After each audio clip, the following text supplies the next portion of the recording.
Poor boy shielded. Biker's daughter from bullies. What bikers did next was unbelievable. Ethan Cole didn't swing first. He didn't swing at all. He just stepped in front of the new girl and took the hit like a door taking a boot. The hallway froze. 3 seniors had her trapped by the trophy case, smiling like this was entertainment. Ethan's voice came out steady anyway. Walk away. Before we continue, tell us in the comments where you are watching this from. Break!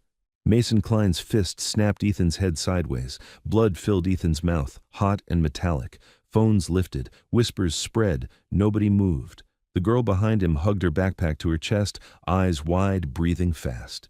Ethan didn't know her name. He only saw Tyler Reese's hand reaching for her shoulder, casual and confident, like he had a right. You think you're a hero now? Mason asked, rubbing his knuckles. His Letterman jacket hung open like he owned the air. Ethan's hands shook.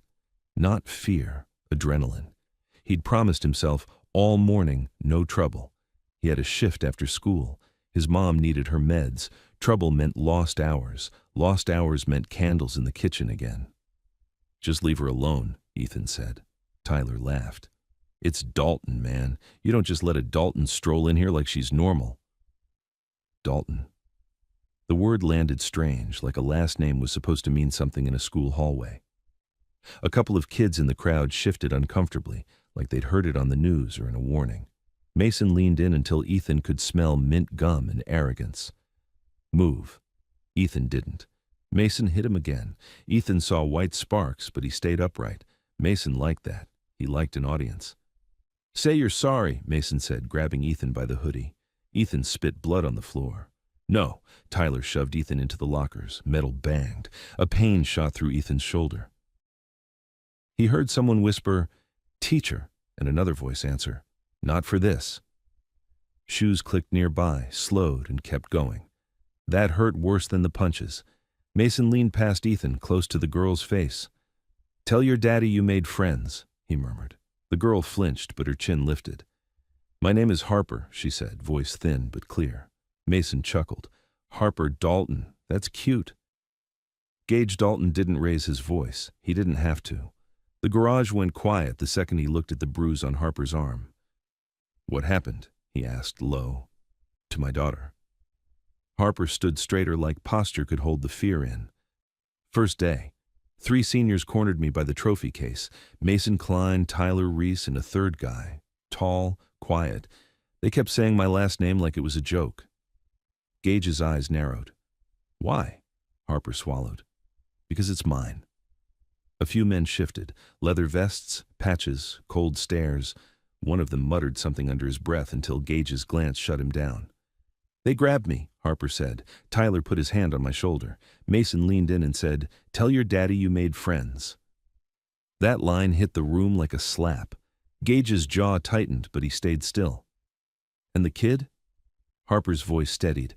"Ethan, he stepped in, didn't know me, didn't care who I was. He just stood there. They hit him twice, tried to make him apologize." Gage repeated the name like he was engraving it. "Ethan who?" "Cole," Harper said. "He told me to go to class, like he was the one trying to keep things calm." Gage looked at a younger member leaning against a bike stand, phone already in hand. Clean beard, calm eyes. "Rook?" Rook straightened. "Yeah, Prez." "Find Ethan Cole," Gage said. "Find those boys' parents. Find out why my kid's school protects them. Quiet." Rook nodded once, already typing. Gage turned to the room. "Nobody goes near that school wearing a cut. Nobody runs their mouth. We don't make noise we can't control. You hear me?" A chorus of yeses answered him. He looked back at Harper. "You're staying with Lena tonight." "I'm not a child," Harper snapped, then immediately regretted it. Gage's voice stayed level. "This isn't about your age. It's about them thinking they can touch you to touch me." Harper's eyes flicked away, angry at the truth. Gage stepped closer, gentler now. "You did right coming here." Harper's throat tightened. "I didn't want you to do something stupid." His mouth twitched at one corner. "Stupid gets people dead. We're not doing stupid." Lena guided Harper into the SUV like it was routine. "You hungry?" she asked, calm, like they were talking about homework, not threats. Harper shook her head. She pulled out her phone anyway and typed Ethan's name into the search bar, then realized she didn't have his number. She stared at the blank screen, jaw clenched, because thank you felt too small for what he'd done, and silence felt like betrayal. Across town, Mason Klein sat at his kitchen island, ice pack pressed to his knuckles, smirking through the pain. His father, Councilman Klein, didn't ask if Mason was okay. He asked if anyone saw. "Half the hall," Mason said. "Nobody did anything." Councilman Klein's mouth flattened. "Good. The Dalton girl?" Mason rolled his eyes. Scared. "You sure?" his father snapped, and Mason finally looked up. "She didn't cry," Mason admitted, "but she'll fold." Councilman Klein picked up his phone and walked toward his office like he was going to handle a budget meeting. "Sheriff," he said the second the call connected, "we've got a problem. A kid named Ethan Cole decided he wants attention." The sheriff's laugh came through tinny and easy. "Cole? Trailer park kid?" "Yeah," Councilman Klein said. "I want him quiet. I want it clean. School can't look like it's protecting my boy." "You'll get your clean," Sheriff Willis said. "Garner already called me. I'll talk to O'Brien about that car wash job. And I'll have the county office flag the insurance. Nothing illegal. Just inconvenient." Councilman Klein smiled like a man who'd never lost. "That's what I'm paying you for." Across town, Ethan sat on the edge of the bathtub with a towel pressed to his split lip, staring at his phone like it might explode. Unknown number. It rang. Stopped. Rang again. He let it die. Trouble had a way of finding his address without invitations. He still tried to go to work because fear didn't pay bills. He walked into O'Brien's car wash with his hood up and his face throbbing. Mr. O'Brien took one look at him and swore under his breath. "Kid, I can't." Ethan's stomach dropped. "Can't what?" "I got a call," O'Brien said, eyes darting toward the office phone like it was cursed. "Said you're not on the schedule today. Said if I let you on my property, I'll have inspections." "Who called?" O'Brien didn't answer. He didn't have to. In Black River, the sheriff didn't knock. He just leaned. Ethan nodded like he understood, because arguing wouldn't change it. He walked back out into the cold with the taste of blood still on his tongue. In the living room at home, his mom's cough rolled through the thin trailer walls. Ethan forced his face into something normal and walked out of the bathroom. "You're home early," Mary Ann Cole said, trying to smile. "Got sent home," Ethan lied. Her eyes went straight to his bruises anyway. Her hand lifted, then hovered, afraid to touch. "Baby." "I'm fine," Ethan set a glass of water in her hands. "Where's your medicine?" Her smile faltered. "I dropped it outside, by the steps. I looked. I couldn't find it." Ethan went cold all at once. Tyler's voice replayed in his head. "Your mom's gonna love the dark." "It's okay," Ethan said, because panic wouldn't refill a prescription. He called the pharmacy. The woman on the line sounded exhausted before she even spoke. "Black River Pharmacy." "I need an early refill," Ethan said. "My mom's meds were lost." Keys clicked. Silence. "I'm sorry," she said, voice turning careful. "Insurance won't approve it. She has 3 pills left." "I understand, but it shows a fill 7 days ago. We can't override it." "Cash," Ethan tried. "I'll pay cash." Another pause. "Not without authorization. Doctor and insurer." "Who do I call?" Her voice lowered. "County office usually handles the approvals." Ethan stared at the wall. County office, Councilman Klein's building, the same last name that had been punching him all day. "Thanks," he said, and hung up. He went to his room, shut the door, and sat on the bed until the anger stopped shaking his hands. When he picked up his phone, there was a text from that same unknown number. "We need to talk. You helped someone today. Don't ignore this." Ethan typed back, "Who is this?" The reply came instantly. "A friend." Ethan stared at the word. Friend was what people said when they wanted something, or when they weren't allowed to give a name. He set the phone down and listened to the night. A truck passed. A dog barked once and went quiet. The trailer felt smaller with every breath.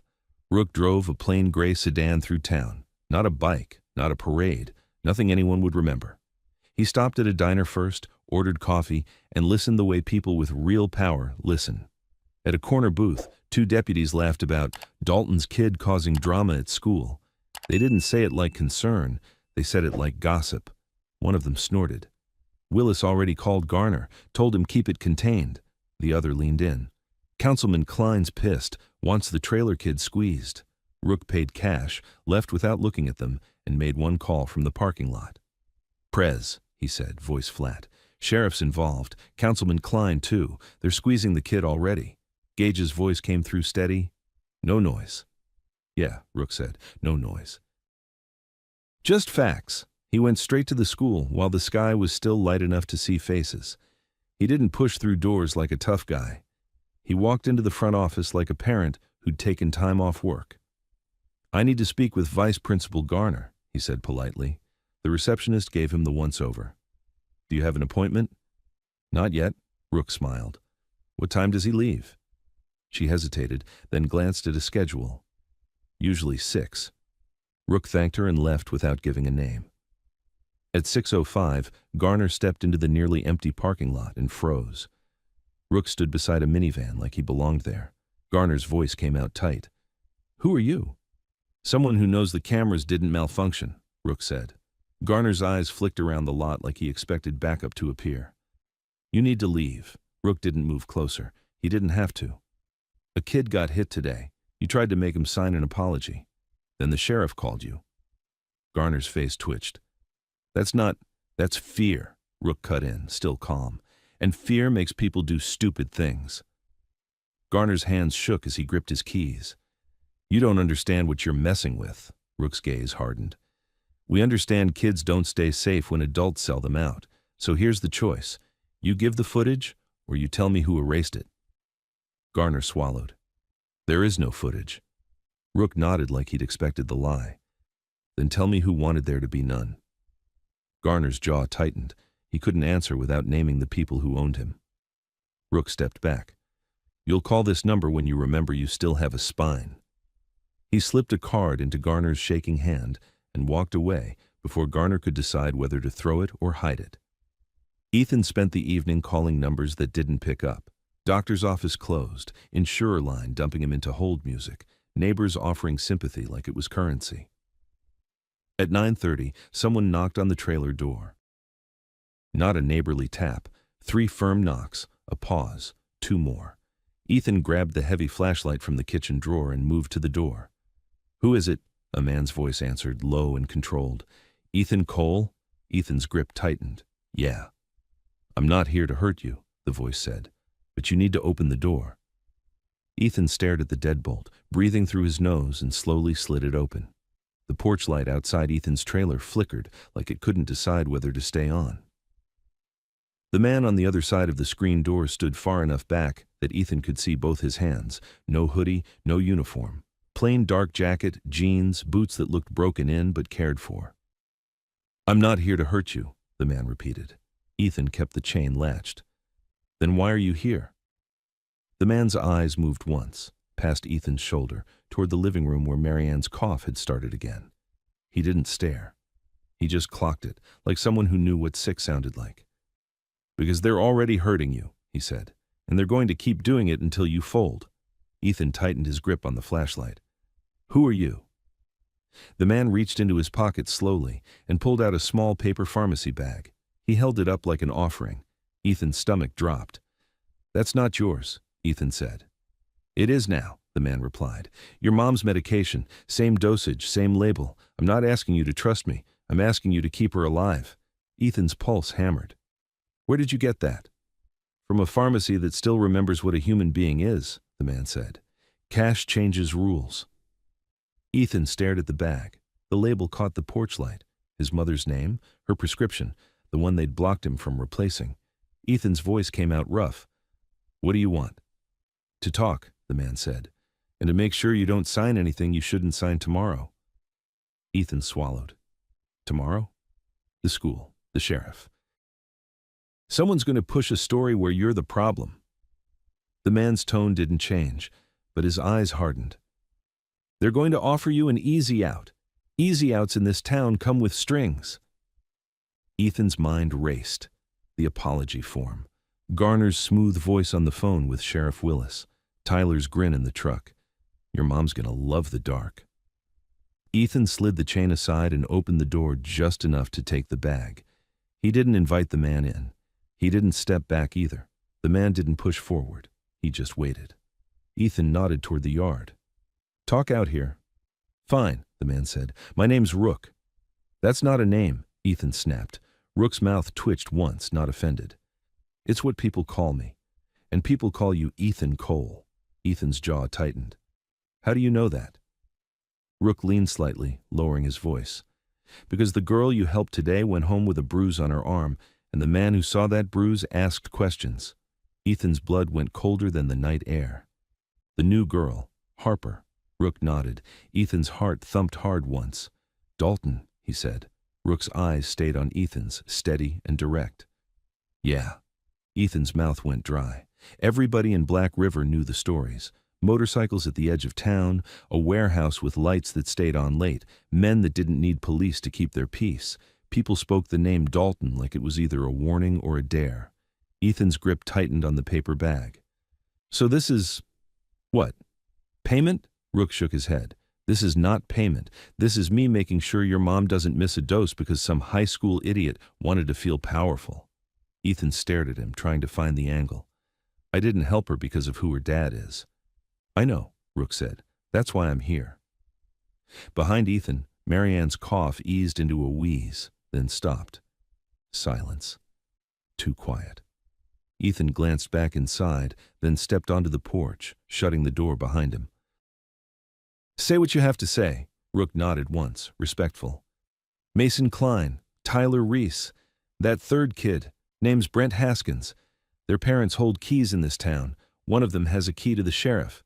That's why the school tried to make you sign that apology." Ethan's stomach twisted. "I didn't sign." "I know." Rook's gaze sharpened. "You wrote a statement instead. That was smart, but it makes you a problem for them." Ethan forced a bitter laugh. "I'm already a problem." Rook's voice stayed calm.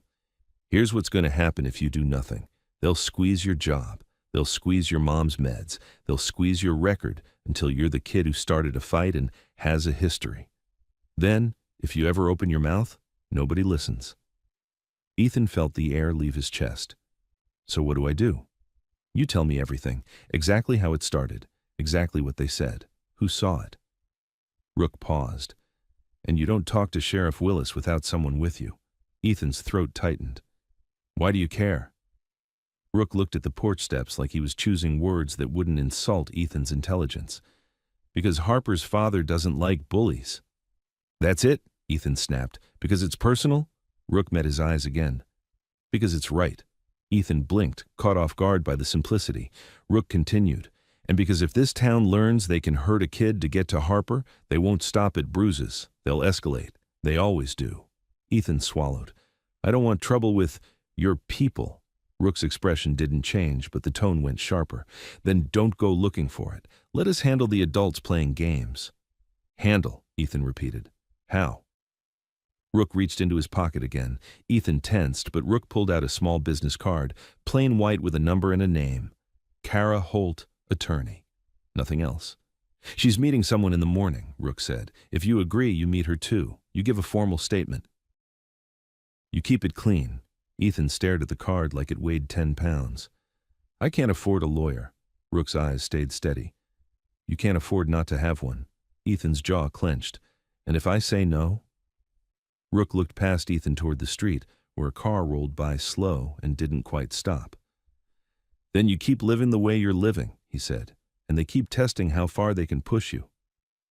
Ethan followed his gaze. The car kept moving, but not before Ethan caught the silhouette of a wide shoulder in the passenger seat. He couldn't be sure, but his gut recognized the posture. Mason. Ethan's pulse spiked. "They're watching." "They've been watching," Rook said. "Tonight is just the first time you noticed." Ethan's hand shook once around the card. He shoved it into his pocket like hiding it could make it less real. "Fine," he said. "I'll tell you everything. But I'm not signing anything that turns me into some club project." Rook's mouth twitched again. "You're not a project." Ethan took a breath and started from the beginning. Trophy case, smiles, Tyler's hand on Harper's shoulder, Mason's first punch, the apology demand. What Mason said about Harper's dad, what Tyler said in the truck about his mom in the dark. Rook listened without interrupting. No nodding, no dramatic reactions, just absorbing facts. When Ethan finished, Rook asked one question. "Did anyone step in to stop it?" Ethan let out a short laugh that had no humor in it. "No." Rook's eyes hardened. "Good," he said. Ethan frowned. "Good? Means they can't pretend it was mutual," Rook replied.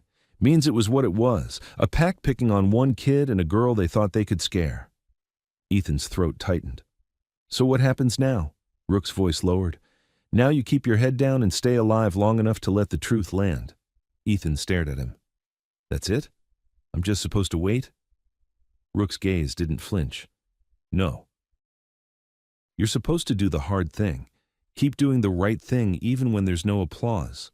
Ethan looked at his trailer door, then back at Rook. "You got her number?" Rook's brow lifted. "Harper?" Ethan's voice dropped. "I didn't even get to say, I just want her to know I didn't do it for her name." Rook watched him for a long beat, then nodded once. "I'll pass it on." Ethan's shoulders loosened a fraction. Rook stepped down off the porch. "Tomorrow morning, 7:30. Diner on Route 12. Booth by the window. You don't drive if your car's been messed with. You walk. You get a ride from someone you trust, or you call this number." He held out a cheap prepaid phone.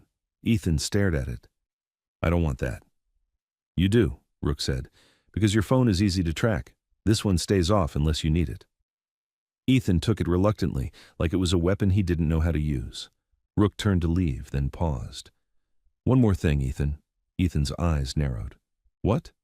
"If Sheriff Willis shows up here tonight," Rook said, voice flat, "you don't open the door." Ethan's mouth went dry. "He can do that?" Rook looked over his shoulder. "He can do anything he thinks nobody will challenge." Then he walked to his car and drove off slow, like he wasn't afraid of being remembered. Ethan stood on the porch for a long moment, staring at the dark street. He went inside, handed his mom the medication without explaining where it came from, and watched the relief soften her face even as worry stayed in her eyes. "Where did you—" she started. "Friend helped," Ethan said quickly. "Don't worry."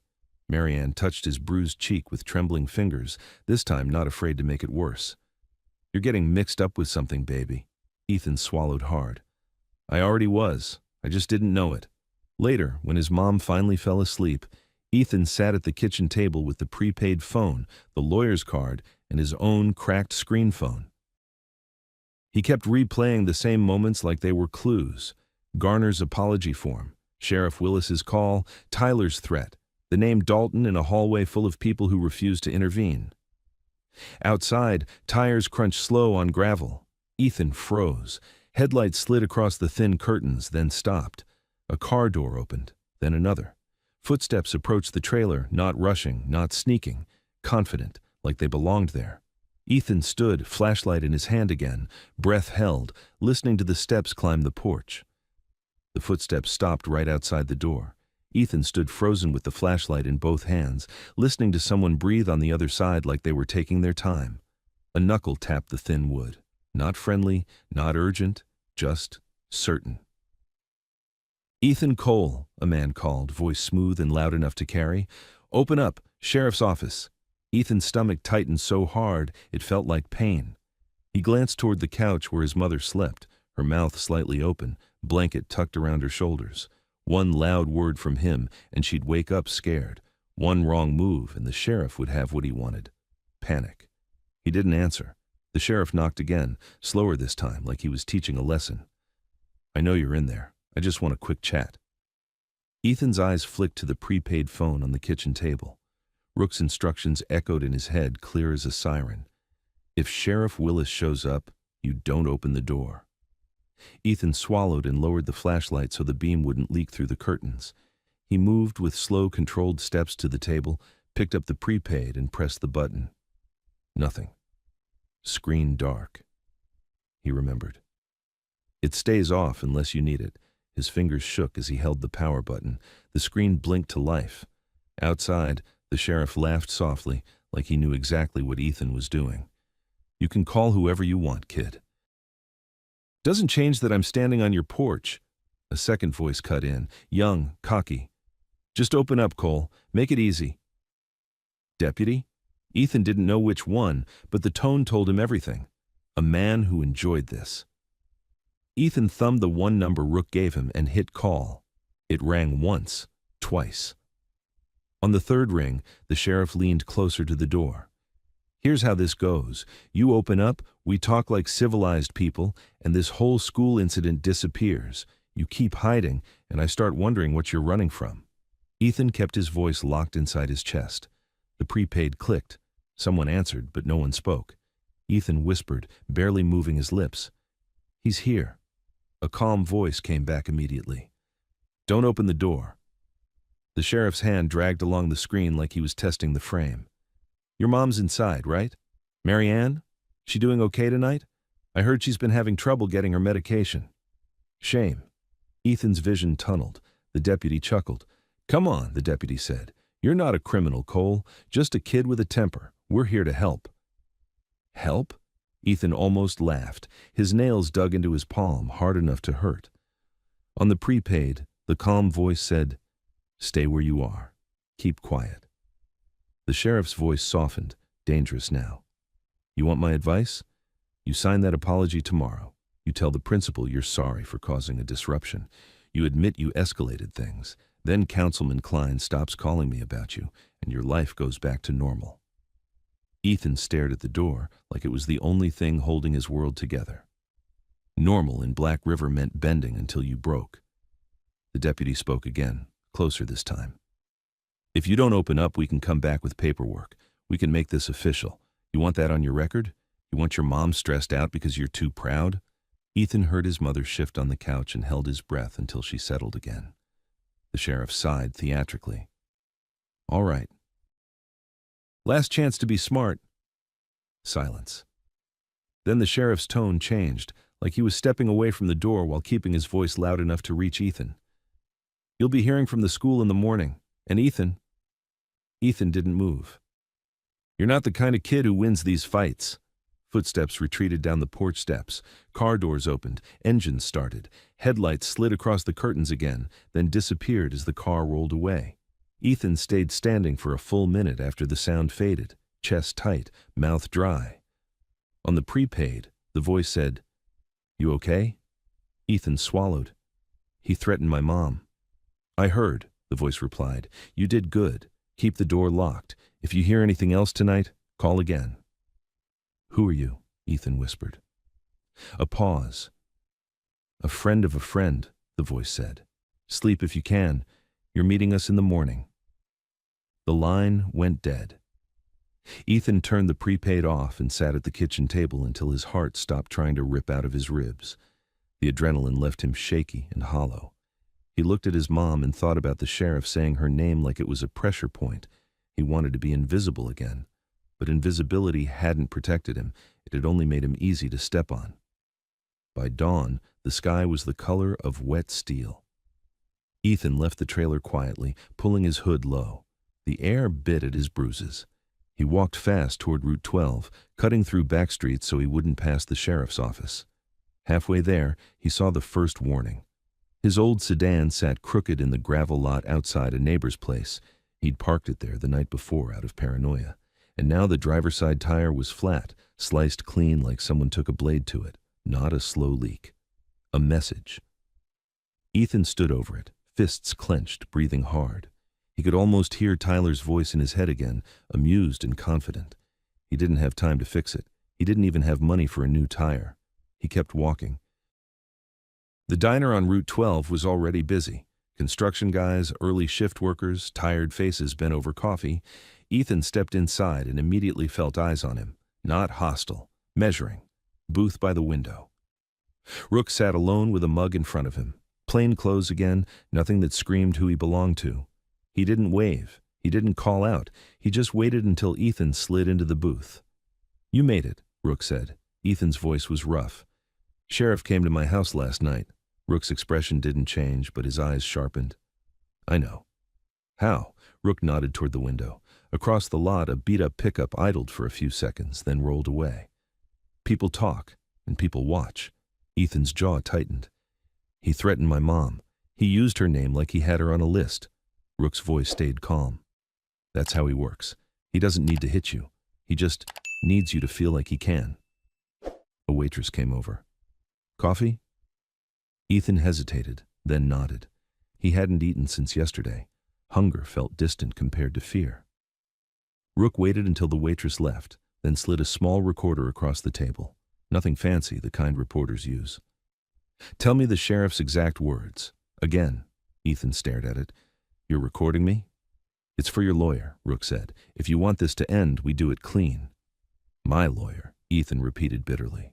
Rook didn't react to the tone. Kara's on her way. She'll explain what you say, what you don't say, and why. Ethan's throat tightened. If I talk, they'll come harder. They're coming harder anyway, Rook said. Talking just gives you armor. The bell above the door jingled. A woman walked in like she belonged anywhere she stepped. Mid-30s, sharp eyes, hair pulled back, coat still on, a briefcase in one hand. She scanned the room once, found the booth, and came straight over. Kara Holt, she said, sliding in across from Ethan. Her voice was professional, warm enough not to scare him. You must be Ethan. Ethan nodded, unsure what to do with his hands. Kara set her briefcase down and opened it. I'm going to be direct. The school will try to frame yesterday as mutual conflict. The sheriff will back that version. If you sign anything admitting fault, you make their job easy. I didn't sign, Ethan said. Good, Kara replied. Now we replace fear with paperwork. I'm filing a formal complaint with the district and with the state office that oversees misconduct. We also document intimidation, workplace interference, medication interference, and the sheriff showing up at your home. Ethan's mouth went dry. State office? Kara nodded. The local system is compromised. We go above it. Ethan looked at Rook. This is because of Harper. Kara's eyes flicked to Rook, then back to Ethan. This is because you were assaulted and then targeted. That's enough. Ethan swallowed. The bullies' parents are powerful. I've read their names, Kara said. Power doesn't like daylight. That's why they avoid official records. Rook leaned in slightly. We also need witnesses. Ethan let out a short laugh. Nobody stepped in. Kara's gaze stayed steady. Someone always sees. They just don't always speak. But once you file formally, you give them a reason to come forward without being the first target. The waitress returned with coffee. Ethan wrapped his hands around the mug for warmth and took a sip that tasted like burned comfort. Kara slid a sheet of paper across the table. Write down everything you remember. Names, times, exact phrases, especially anything about your mother. Threats are leverage in court. Ethan picked up the pen. His hand shook. He forced it still and started writing. Trophy case, Mason Klein, Tyler Reese, Brent Haskins. Tell your daddy you made friends. Your mom's gonna love the dark, Sheriff Willis. Shame about her meds. As he wrote, his anger sharpened into something cleaner. It wasn't rage anymore. It was focus. Kara read over his shoulder, nodding. Good. Now listen carefully. You do not speak to the school without me. You do not speak to the sheriff without me. If they call, you say, I want counsel present. That's all. Ethan's eyes lifted. They'll say I'm guilty if I need a lawyer. Kara didn't blink. Let them. Guilty people try to charm. Innocent people protect themselves. Rook checked his phone once, then looked up. Harper's on her way. Ethan tensed. Why? Because she's also filing, Kara said, and she wants to tell you something. Ethan didn't answer. He didn't know what he wanted from Harper. Gratitude felt awkward. Attention felt dangerous. The bell jingled again. Harper walked in wearing a hoodie and jeans, hair pulled back, moving fast like she didn't want anyone to get a good look. She spotted Ethan and stopped short when she saw his face in daylight, bruises darker, swelling worse than yesterday. Her eyes flashed with anger. Oh my God! Ethan looked away first. I'm fine. You're not, Harper snapped, then softened as she slid into the booth beside Kara. They did that because of me. No, Ethan said quickly. They did it because they could. Harper stared at him for a beat, then nodded slowly, like that answer mattered. My dad knows, she said. She stopped herself and glanced at Kara instead. Kara's tone stayed controlled. We're keeping family out of the record unless it's relevant. Harper exhaled, then looked at Ethan again. I didn't want you dragged into this, she said quieter. But thank you. For yesterday. I wasn't ready for them. You were. Ethan's throat tightened. I wasn't ready either. Harper's jaw clenched. They think they can use me, like I'm a lever. Rook's voice was calm. That's what they're doing. Harper leaned in, lowering her voice. Mason's dad is telling everyone you attacked his son, that you're violent, that you're unstable. Ethan's stomach dropped. Already? Harper nodded. I heard it in the office. They were on the phone. They're building a story. Kara's eyes sharpened. Good. Let them. Stories fall apart when they hit evidence. Harper's gaze darted toward the window. There's more. This morning a car followed me to the diner, not one of ours, a county vehicle. Ethan's fingers tightened on the coffee mug. Sheriff, Rook nodded once. He's watching, which means we're doing something he doesn't like. Kara closed her briefcase with a firm click. Here's what happens next. Harper goes to school with me. Ethan, you do not walk in alone. We go together. We request the incident report, the camera footage, and staff statements. If they refuse, we document the refusal. Every no is a brick. Ethan stared at her. They'll try to suspend me again. They can, Kara said. And if they do it to punish you for reporting assault, that's retaliation. Retaliation is actionable. Ethan swallowed. What about my mom? They can keep messing with her meds. Kara's expression softened just slightly. I've already called her clinic. We're arranging an emergency override and a paper trail. If someone blocks it again, we'll know where it gets blocked. Ethan felt something loosen in his chest, just a fraction. Not safety, not yet, but a path. Rook stood. Time. They paid and walked out together. The winter air hit hard. Ethan saw the county sedan parked down the lot, engine running, a silhouette behind the wheel. The driver didn't get out, just watched. Harper noticed too. Her shoulders squared. Kara didn't even look at it. She kept walking like intimidation was background noise. Ethan's phone buzzed in his pocket, his regular phone, the one Rook told him not to trust. Unknown number again. He didn't open it. He turned it off. As they reached Kara's car, a pickup swung into the diner lot too fast and stopped near the county sedan. Mason Klein climbed out, smirking despite the cold, his friends behind him. He pointed at Ethan like this was still the hallway, like the world belonged to him. Hey, trailer boy, Mason called loud enough for people to turn. Ready to apologize today? Ethan's heartbeat surged. Harper tensed beside him. Rook stepped half a pace forward, calm as stone, and Mason's smirk flickered, just for a second, like his body recognized danger even if his mouth didn't. Kara's voice cut through clean and sharp. Say one more word to my client and you'll be explaining it to a judge. Mason laughed, but it sounded thinner now. Your client? He's a kid. Kara stared him down. So are you. That's why I'm giving you a chance to walk away. Mason's eyes flicked to the county sedan like he expected backup. The driver stayed inside. Ethan realized something in that moment that made his stomach twist. The sheriff was watching this too, watching to see who blinked. Mason raised his hands like a show. Fine, I'll be nice. He leaned in toward Harper, voice dripping. Tell your daddy we're not scared. Harper's face went cold. He already knows, she said. Mason's smile hardened. Good. He backed away, climbed into the pickup, and peeled out of the lot, tires spitting gravel.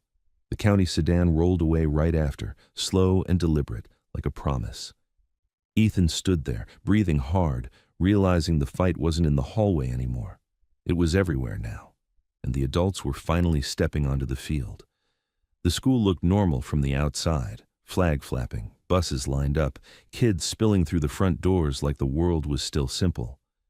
But the moment Ethan stepped out of Kara Holt's car, he felt the weight of eyes, not just students, adults, staff, people who already had a version of the story in their heads.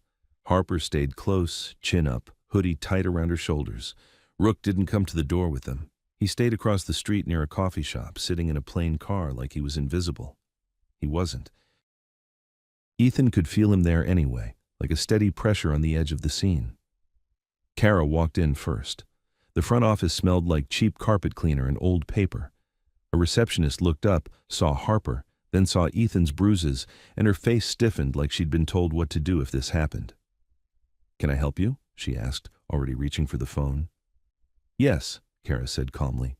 I'm Kara Holt, attorney. I'm here with my clients Ethan Cole and Harper Dalton. We're requesting the incident report from yesterday, the names of staff present in that hallway, and the raw footage from all cameras covering the trophy case corridor from 8 to 8:30 a.m. The receptionist blinked like nobody had ever said those words in this office before. We don't. Kara's smile didn't change. You do. And if you claim you don't, you'll put that refusal in writing. The receptionist's hand froze above the phone. I'll get Vice Principal Garner.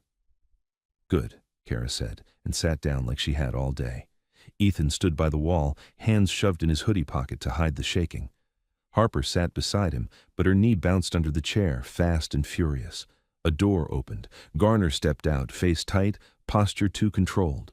Behind him, Principal Latham hovered like she'd just been pulled from a meeting.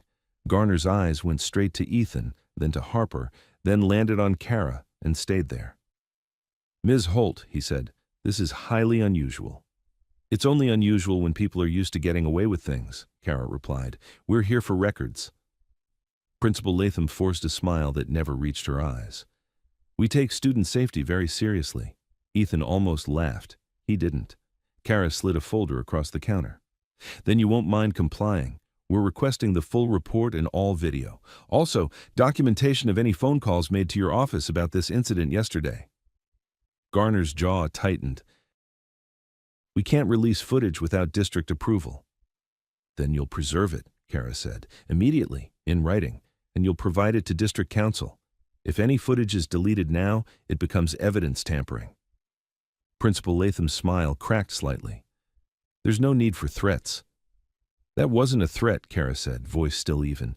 It was a reminder of how laws work. Garner's hand flexed at his side. I need to speak with Mr. Cole alone. No, Kara said, Garner's lips pressed together. It's a school matter. Kara leaned forward just slightly. He was assaulted on school property. You attempted to coerce him into signing an apology, and a law enforcement officer came to his home last night to intimidate him. This is no longer a school matter. It's a record. Harper's eyes snapped to Kara. You know about last night? Ethan didn't look at Harper. He couldn't. He felt the heat of shame and anger crawling up his neck. Principal Latham's voice sharpened. Sheriff Willis is a respected member of this community. Kara's gaze didn't move. Then he won't mind being documented. For a long second, nobody spoke. The silence got thick enough to choke on. Then Garner cleared his throat and forced the tone back into administration. We can provide an incident report. Today, Kara said. Yes, Garner said, stiff. Today. And the footage? Kara asked. Garner's eyes flicked to Principal Latham. Latham's fingers tightened around her clipboard. We had a technical issue, Latham said. The camera near the trophy case. Kara raised a hand politely, stopping her mid-sentence. Save it. You will preserve the system's hard drive and any backups. You will provide a written statement identifying who had access to the camera system from yesterday morning to last night, and you will provide the maintenance logs. Today. Garner's face went pale for a moment. Ethan saw it. Fear. Not of Kara, of whoever controlled the building more than they did. Behind the receptionist, a door opened and a man stepped out of the back hallway like he owned the air. Sheriff Willis. He wore his uniform like a costume he knew played well in public, hat tucked under his arm, badge catching the light, smile already in place. He didn't look surprised to see Ethan. He looked satisfied. Well, Willis said warmly, like they'd met at a barbecue. If it isn't Ethan Cole. Heard you had yourself a rough day.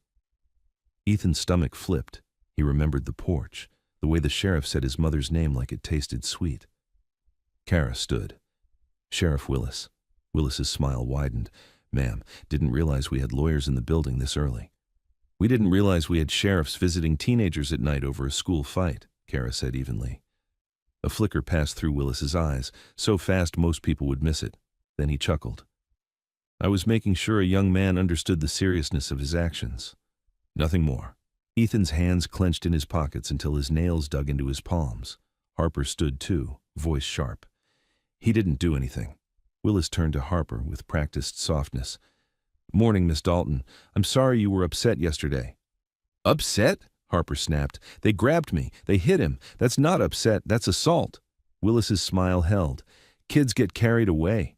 Kara's voice cut clean. We're not here to debate semantics. We're here for records. Are you here in an official capacity, Sheriff? Willis's eyes slid to Kara, then to Garner, then back. I'm here because the school asked for support. Kara nodded as if that confirmed something she'd been waiting to hear. Then your presence is now part of the record. I'll note it. Willis's smile tightened. You do that. He stepped closer to Ethan, just enough to invade space without touching. Ethan, he said softly, like this was private. I'm trying to help you. Councilman Klein's a busy man. He doesn't like distractions. You apologize, we smooth this over, and you go back to your life. Ethan didn't move. My life, he repeated, voice rough. The one where you threatened my mom's medication? Garner's head snapped up. Principal Latham went rigid. Willis's smile didn't drop, but his eyes turned colder. I didn't threaten anybody. Ethan swallowed. The words felt dangerous in his mouth, but they were already out there. You said her name on my porch. You said it was a shame about her meds. The receptionist stared at her computer screen like it could hide her. Willis laughed quietly. That's not a threat. That's concern. Kara stepped between them without drama. We're done here. We'll wait for the written preservation notice and the incident report. If those aren't produced by end of day, I'll file an emergency motion and a complaint with the State Oversight Board. Willis's voice stayed smooth. Big words for a small town. And big badges for small men, Harper snapped before she could stop herself. The room went dead silent. Willis looked at Harper for a long beat, then smiled again, slow and careful. You're your father's daughter, he said, and it didn't sound like a compliment. He turned and walked out like none of it mattered. The second he left, Garner exhaled like he'd been holding his breath too long. Principal Latham's smile returned in a crooked, frantic version. We'll gather what we can, she said. Kara's gaze hardened. You'll gather what you must. They waited. 40 minutes. An hour. Students passed the office window in waves, glancing in like there was a show. Somewhere down the hall, laughter rose and fell.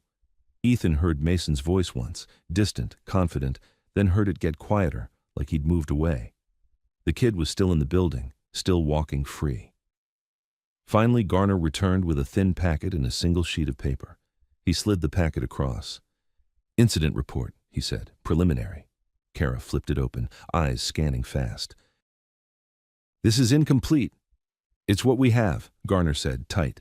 Kara held up the preservation notice. It was 2 paragraphs, vague, no names, no access logs. This is not sufficient, Kara said. Garner's voice rose a notch. Ms. Holt, I'm doing what I can. Kara's tone didn't change. Then do more. Ethan stared at the incident report. It described a verbal altercation that escalated. It listed Ethan's name, then Mason's name, then Tyler's. It didn't mention Harper being cornered. It didn't mention, tell your daddy you made friends. It didn't mention a single staff member witnessing anything, which Ethan knew was a lie. Kara's finger tapped a line. You wrote that Ethan approached aggressively. Garner swallowed. That's what the students said. The students who assaulted him, Kara said flatly. Principal Latham's voice went thin. We have to consider all sides. Harper's jaw tightened. There aren't sides, there's what happened. Kara closed the packet. We'll correct the record. I'll submit affidavits, and I'm putting the district on notice right now. She looked at Ethan. We're leaving. They walked out into the hall. That's when the teachers finally looked. Heads turned, conversations dipped. People saw Ethan's bruises and Harper's rigid posture and Kara's briefcase, and suddenly the air shifted. Not sympathy. Fear. Because fear is what made adults obedient in this town. At the end of the hall, Mason Klein leaned against a locker with Tyler and Brent. Mason's smile was relaxed, like he'd been waiting for this moment. He clapped slowly.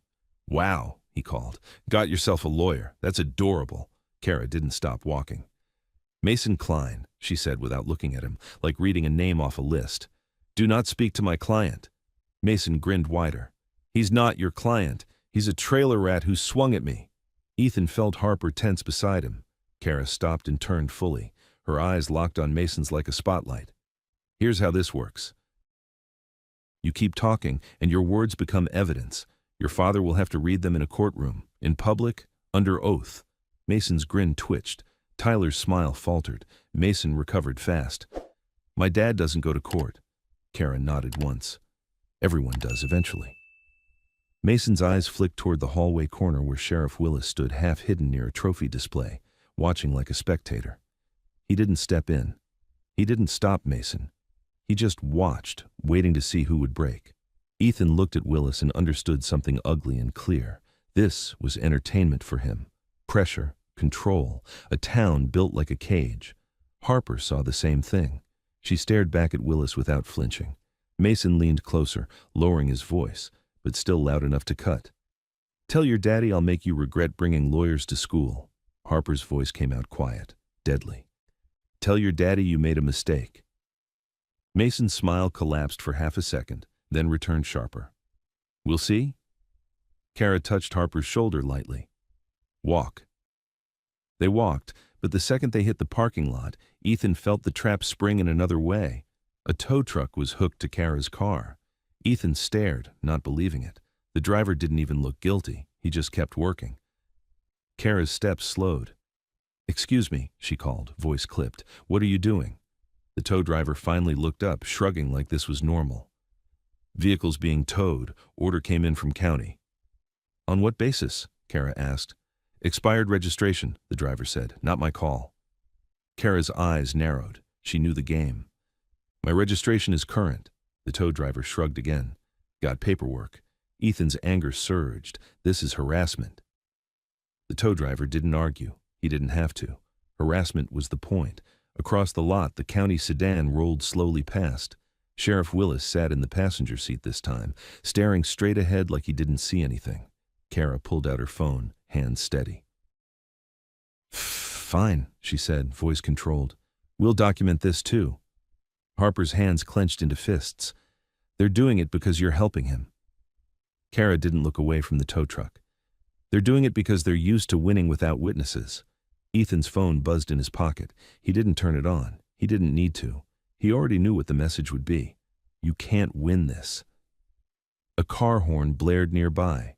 A woman in a janitor's uniform stood at the edge of the lot, looking nervous like she might bolt. She lifted one hand halfway, then dropped it, then lifted it again like she was fighting herself. Ethan noticed her because she was looking at him, not at Harper, not at Kara, at him. He stepped toward her a few feet, careful. Ma'am. The woman swallowed hard. Her eyes flicked to the county sedan, then back to Ethan. I saw it, she whispered. Ethan's throat tightened. You saw yesterday? She nodded quickly, terrified. I was coming out of the supply room. I saw them corner her. I saw them hit you. Kara turned sharply, stepping closer. What's your name? The woman hesitated, lips trembling. Linda, she said. Linda Price. Kara's voice softened just a fraction. Linda, are you willing to give a statement? Linda's eyes filled with panic.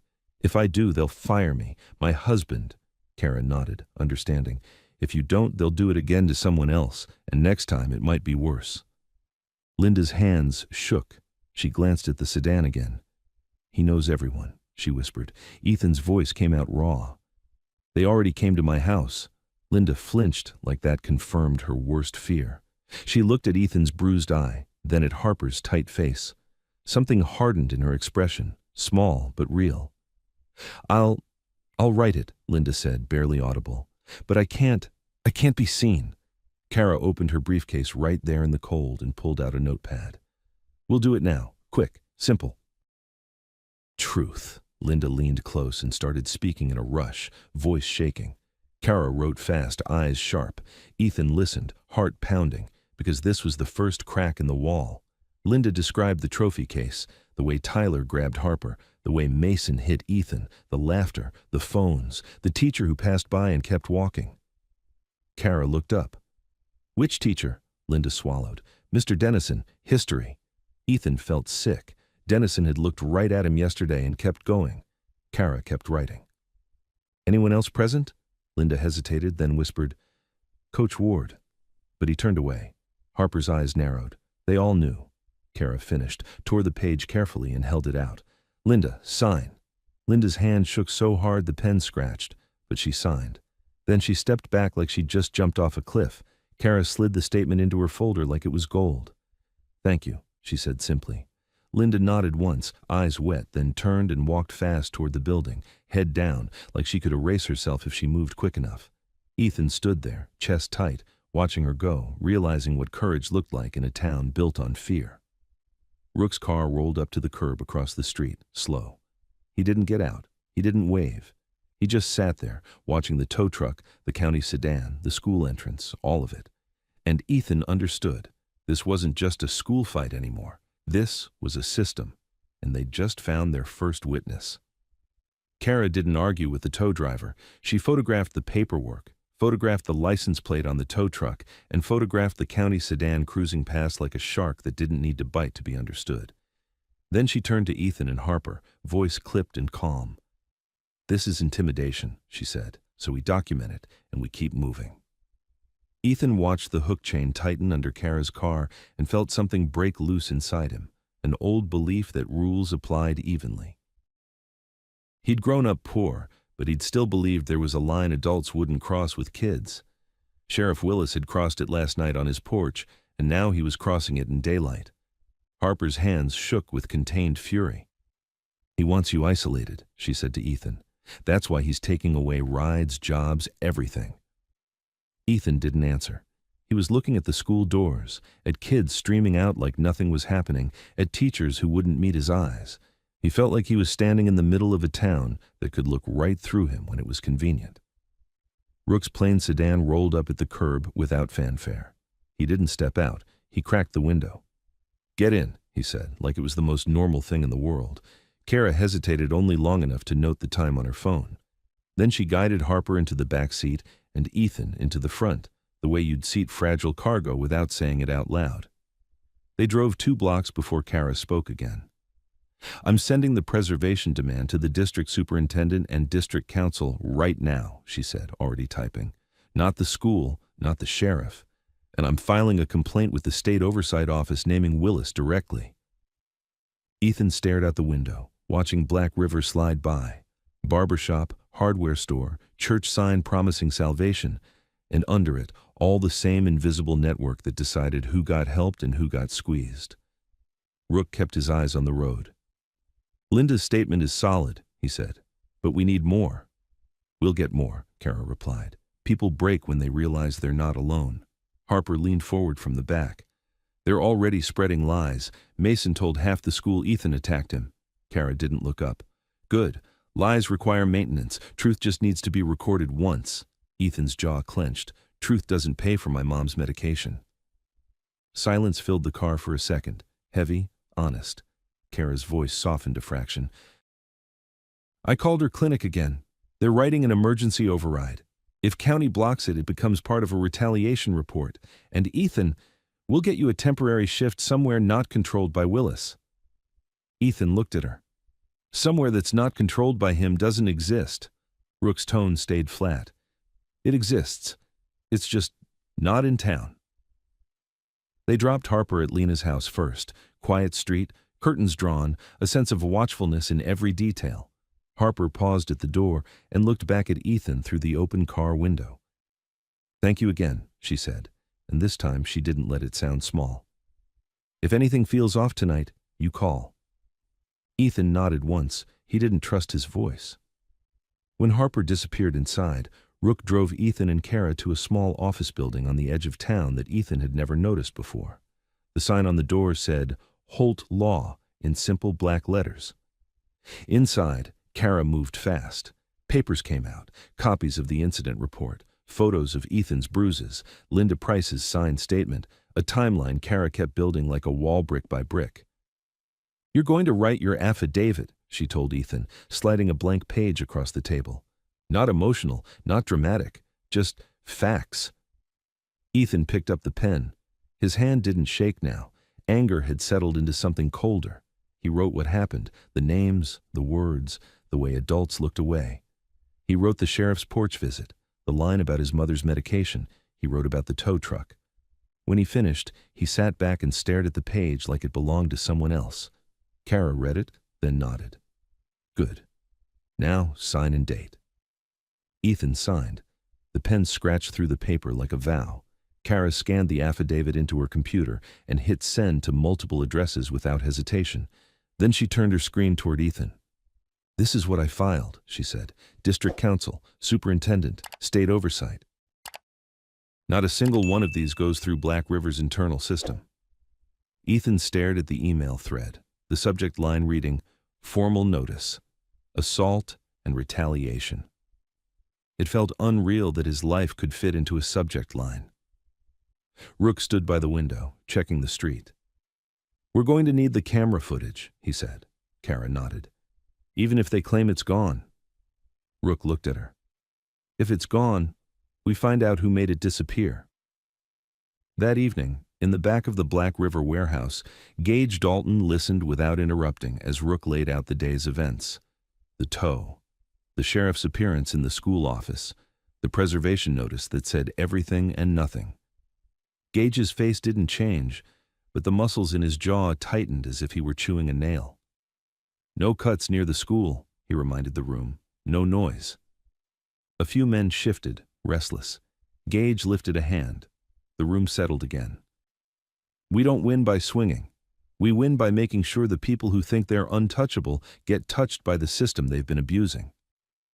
A man with gray hair and wire-frame glasses stepped forward, one of the few in the room who didn't look like a biker at all.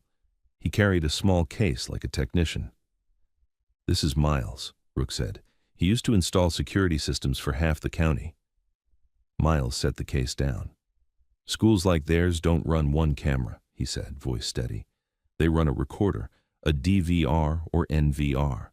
Deleting footage from the front screen doesn't always delete it from the drive, and even if it's overwritten, access logs stay, logins, times, remote connections." Gage's eyes narrowed slightly. "Can you get it?" Miles didn't brag. He just nodded. "If I can access the recorder, I can pull what's left. If I can't access the recorder, I can trace who did. Most administrators don't know how to wipe properly. They just think they do." The room went still in a different way, focused, hungry, disciplined. Gage looked at Rook. "Quiet," he said again. Rook nodded. Quiet. Ethan spent that night at home, sitting in the dark with his mom's breathing as the only steady sound.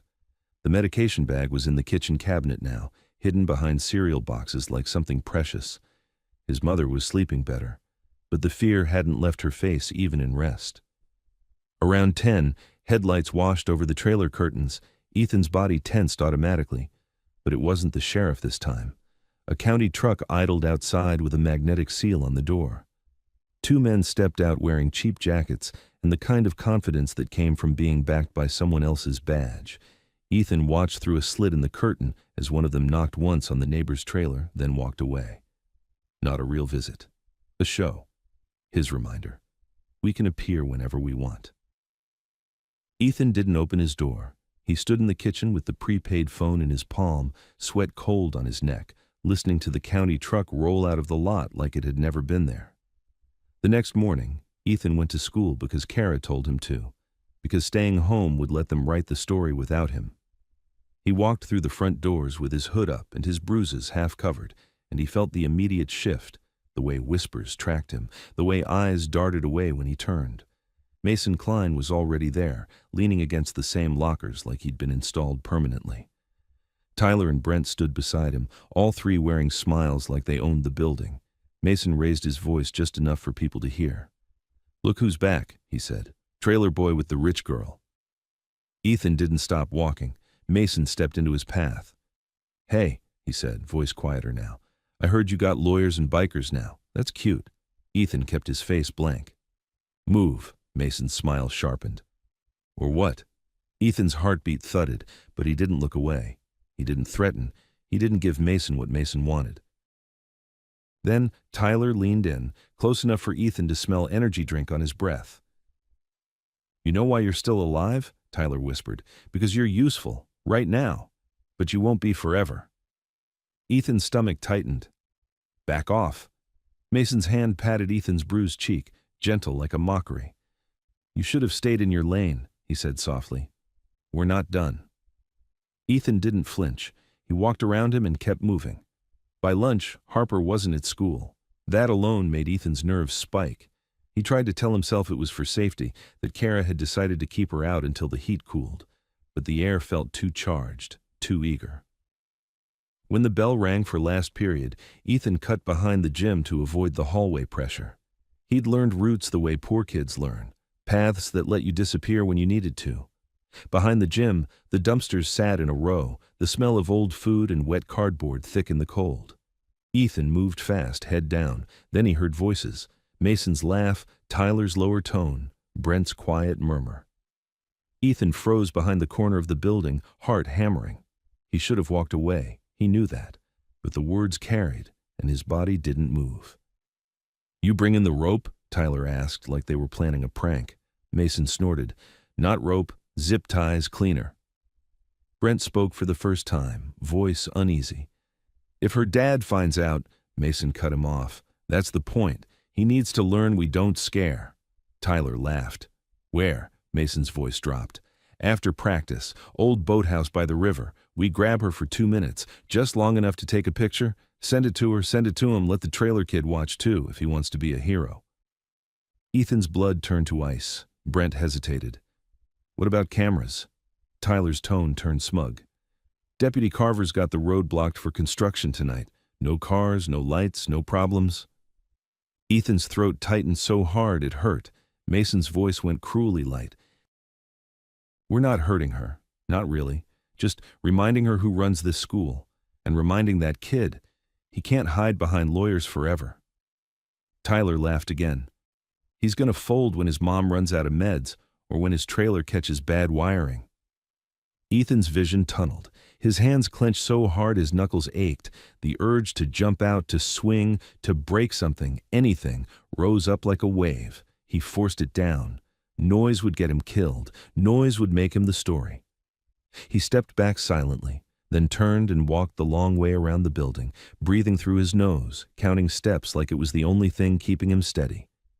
He didn't go to his next class. He went straight to the bathroom, locked himself in a stall, and powered on the prepaid phone with shaking fingers. He called Kara.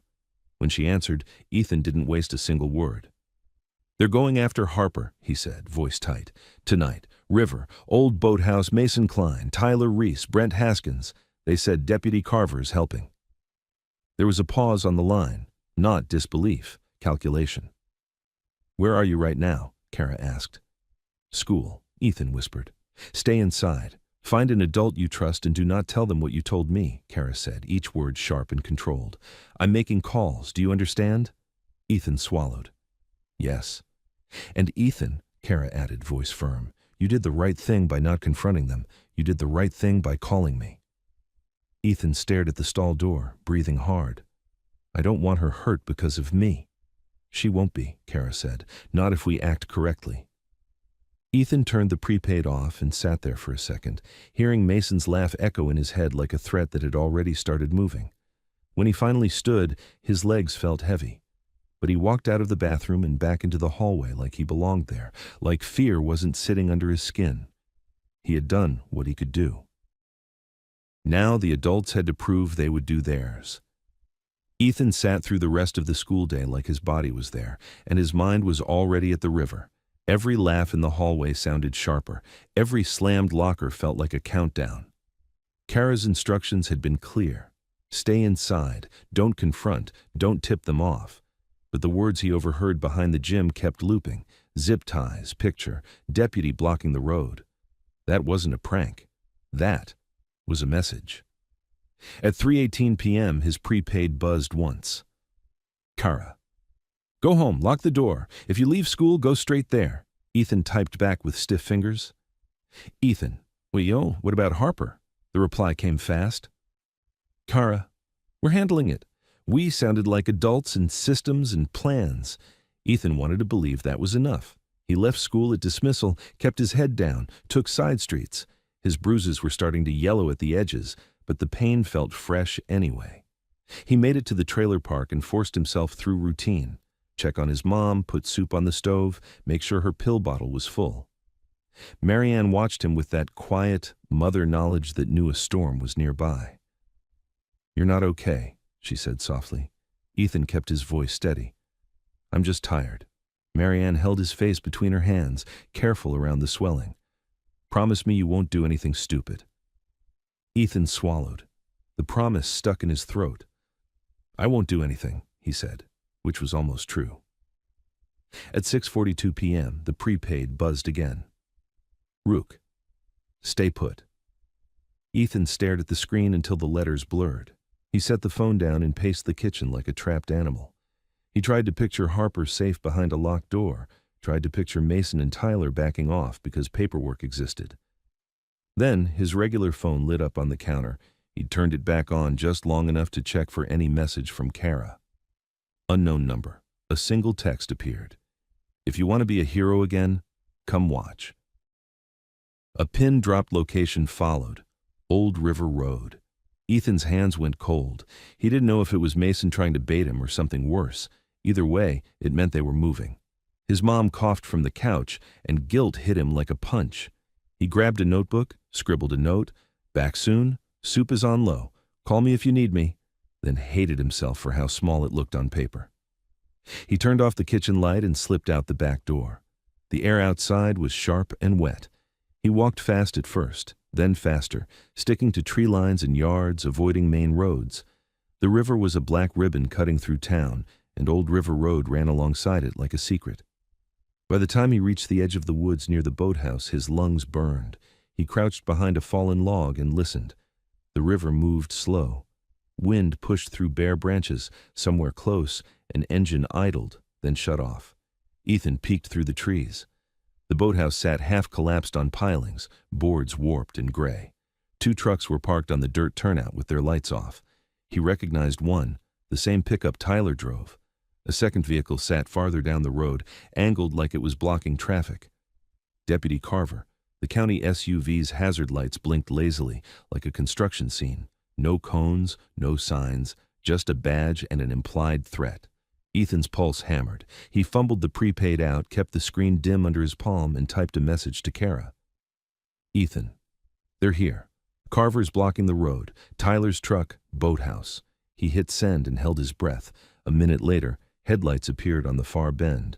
One set, then another behind it, moving slow. A dark sedan rolled up to Carver's SUV and stopped. Carver leaned into the driver's window like this was routine.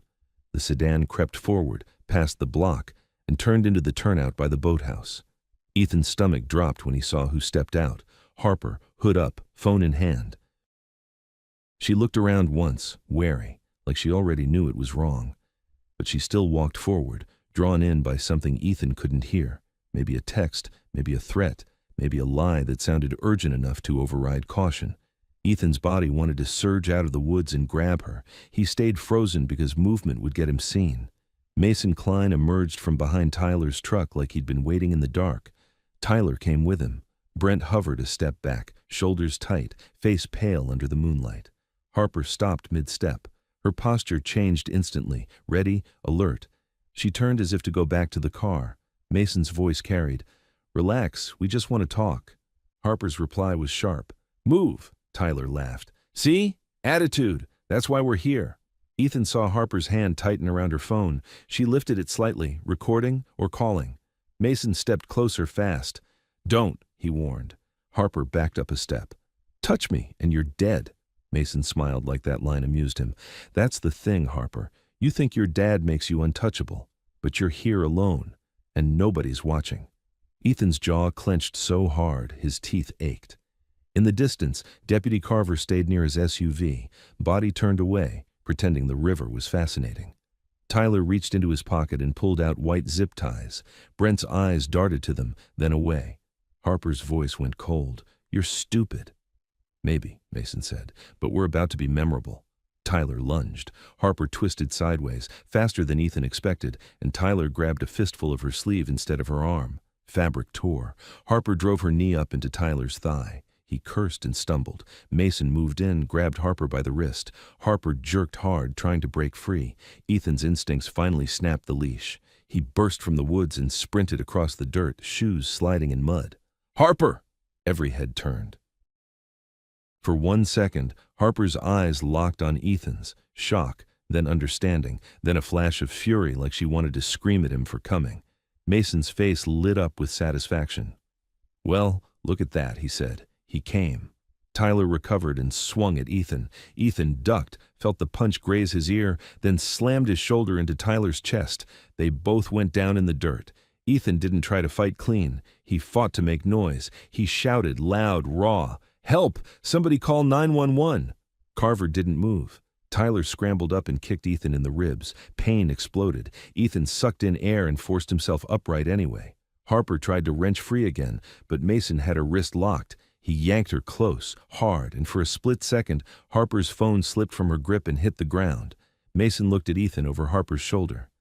"You just don't learn." Brent hovered, trembling. "Mason, man, this is—" "Shut up," Mason snapped. "Do your job." Tyler grabbed Harper's arm from behind and tried to slap a zip tie around her wrist. Harper thrashed, elbowing backward. Tyler cursed again. Ethan lunged for Harper's phone on the ground, snatched it up, and hit record with his thumb. The screen shook as he held it out, filming faces, filming hands, filming the zip ties. "Smile," Ethan rasped. "It's all on video." Mason's eyes flashed. "Take it," Mason barked. Tyler moved toward Ethan.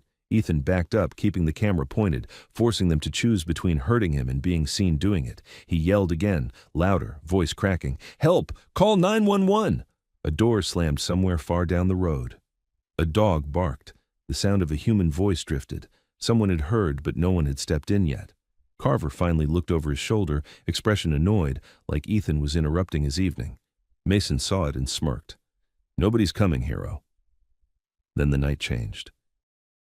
A low rumble rolled in from the far end of Old River Road. Engines, more than one, but not loud, not revving. Controlled. Headlights appeared through the trees, sweeping across the turnout in a slow, deliberate arc. Not police lights, not a random car. Mason's smile faltered. Tyler froze mid-step. Harper's breathing hitched once as she recognized something in that sound. Ethan's stomach dropped for a different reason. Rook had said no noise. This didn't feel like noise. It felt like presence. Two vehicles pulled up and stopped in a clean line, blocking the exit. Doors opened. Men stepped out in plain clothes, moving with calm purpose, phones already up, cameras already recording. And behind them, farther down the road, red and blue lights flared suddenly in the trees. State Patrol, not county, coming fast, closing the distance. Deputy Carver's head snapped around too late. Mason tightened his grip on Harper like he could still turn her into leverage. Ethan held the phone steady, arm shaking, filming as the first state cruiser broke into the clearing and its spotlight slammed onto Mason's face. The state cruiser's spotlight pinned Mason Klein like a bug on a board. For the first time all night, his confidence cracked, just a hairline fracture. But Ethan saw it. "Hands!" a trooper barked as he stepped out, flashlight in one fist, the other hovering near his holster. "Hands where I can see them!" Tyler froze mid-breath. Brent lifted his palm so fast it looked like surrender was his only instinct. Mason didn't let go of Harper. He tightened his grip like she was still his best move. "Easy," Mason said, forcing a laugh that sounded thin. "We're just talking." Harper's face was rigid, but her eyes stayed locked forward. Not on Mason, on the troopers. She was waiting for the exact second she could move without getting hurt. Ethan held his phone up, recording with a shaking arm.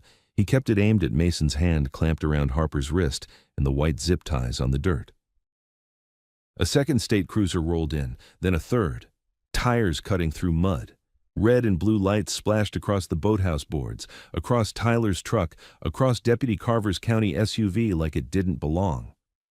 Carver finally stepped away from his vehicle, irritation turning into something sharper when he realized these weren't his people. "What the hell is this?" Carver called, trying to sound authoritative.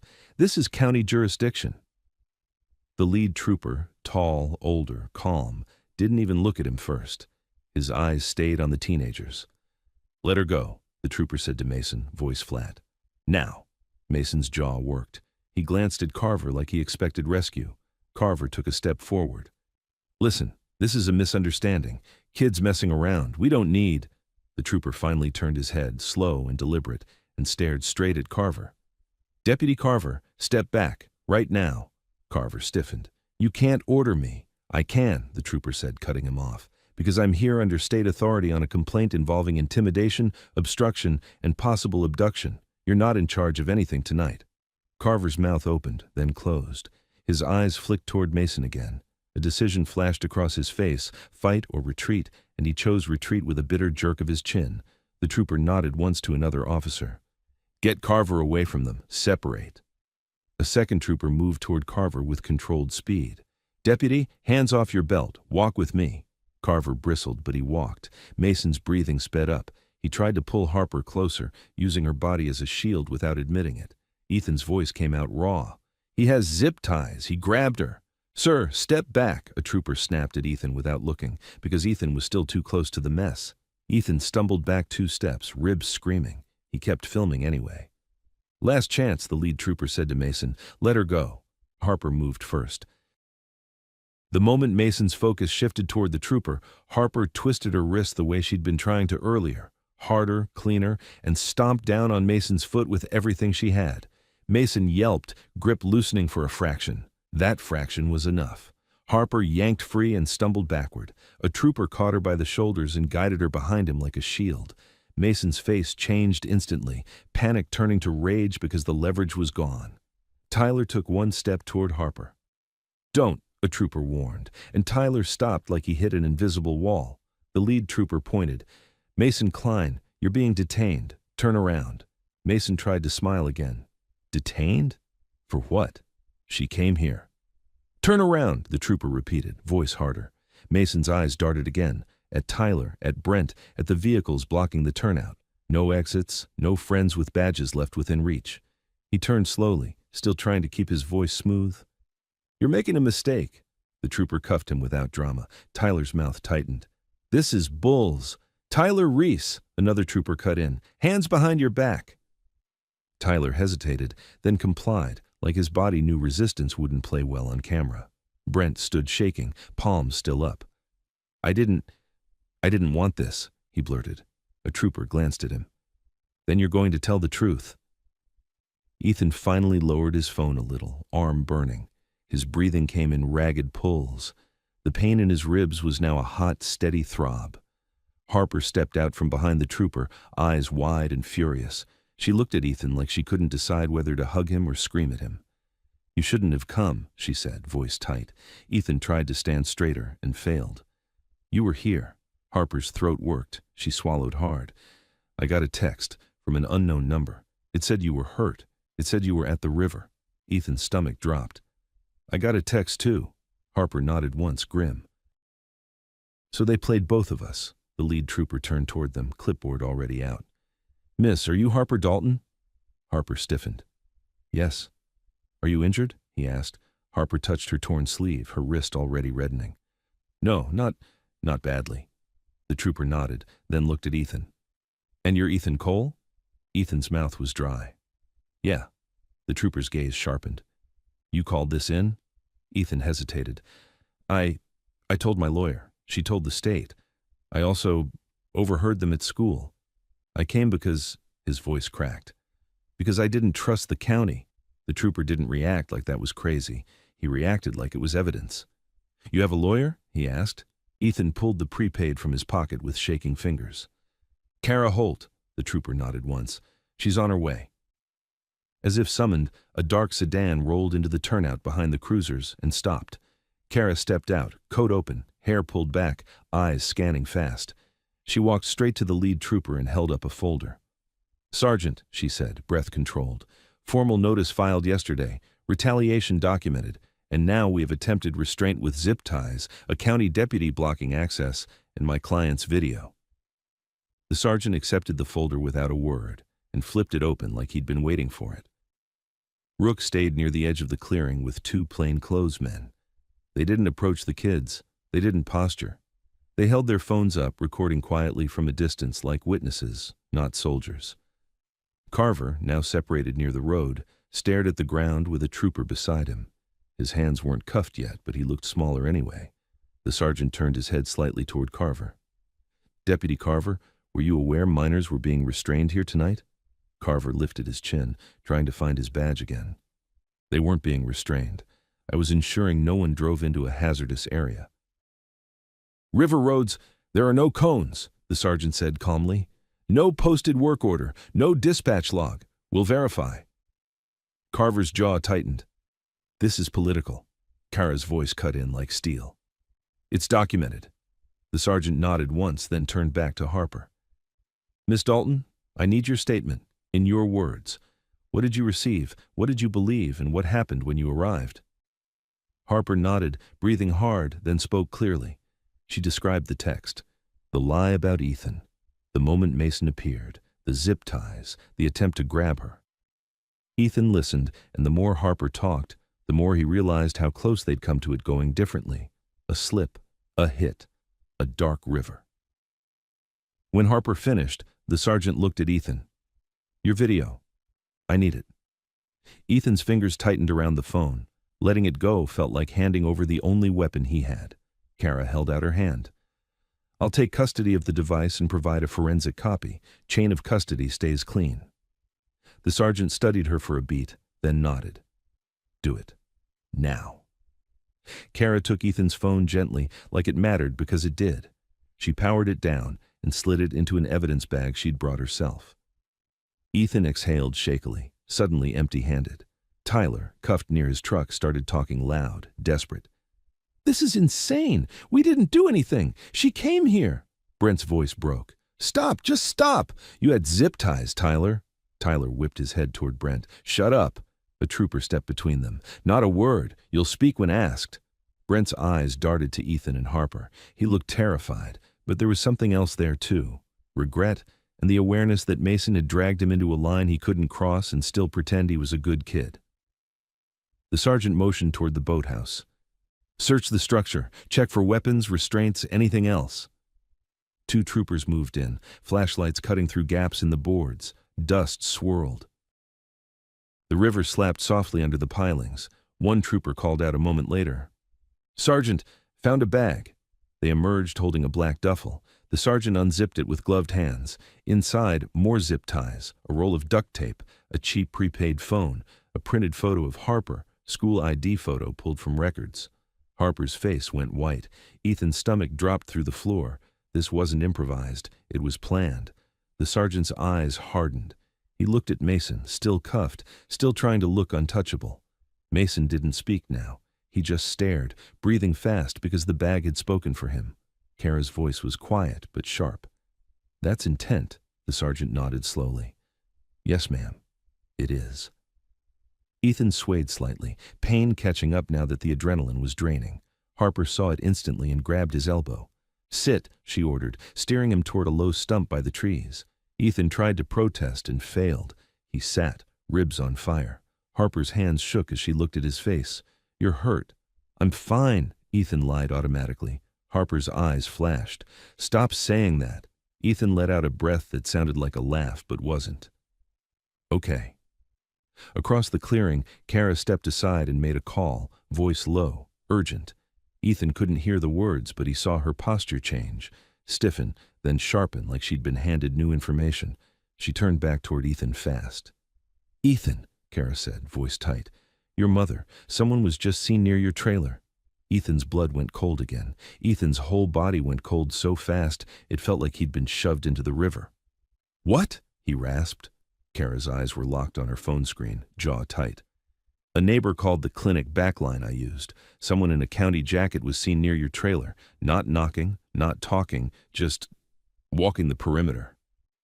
Ethan shoved himself up from the stump, pain knifing through his ribs. My mom's alone. Ethan, Kara said sharply, stepping into his path.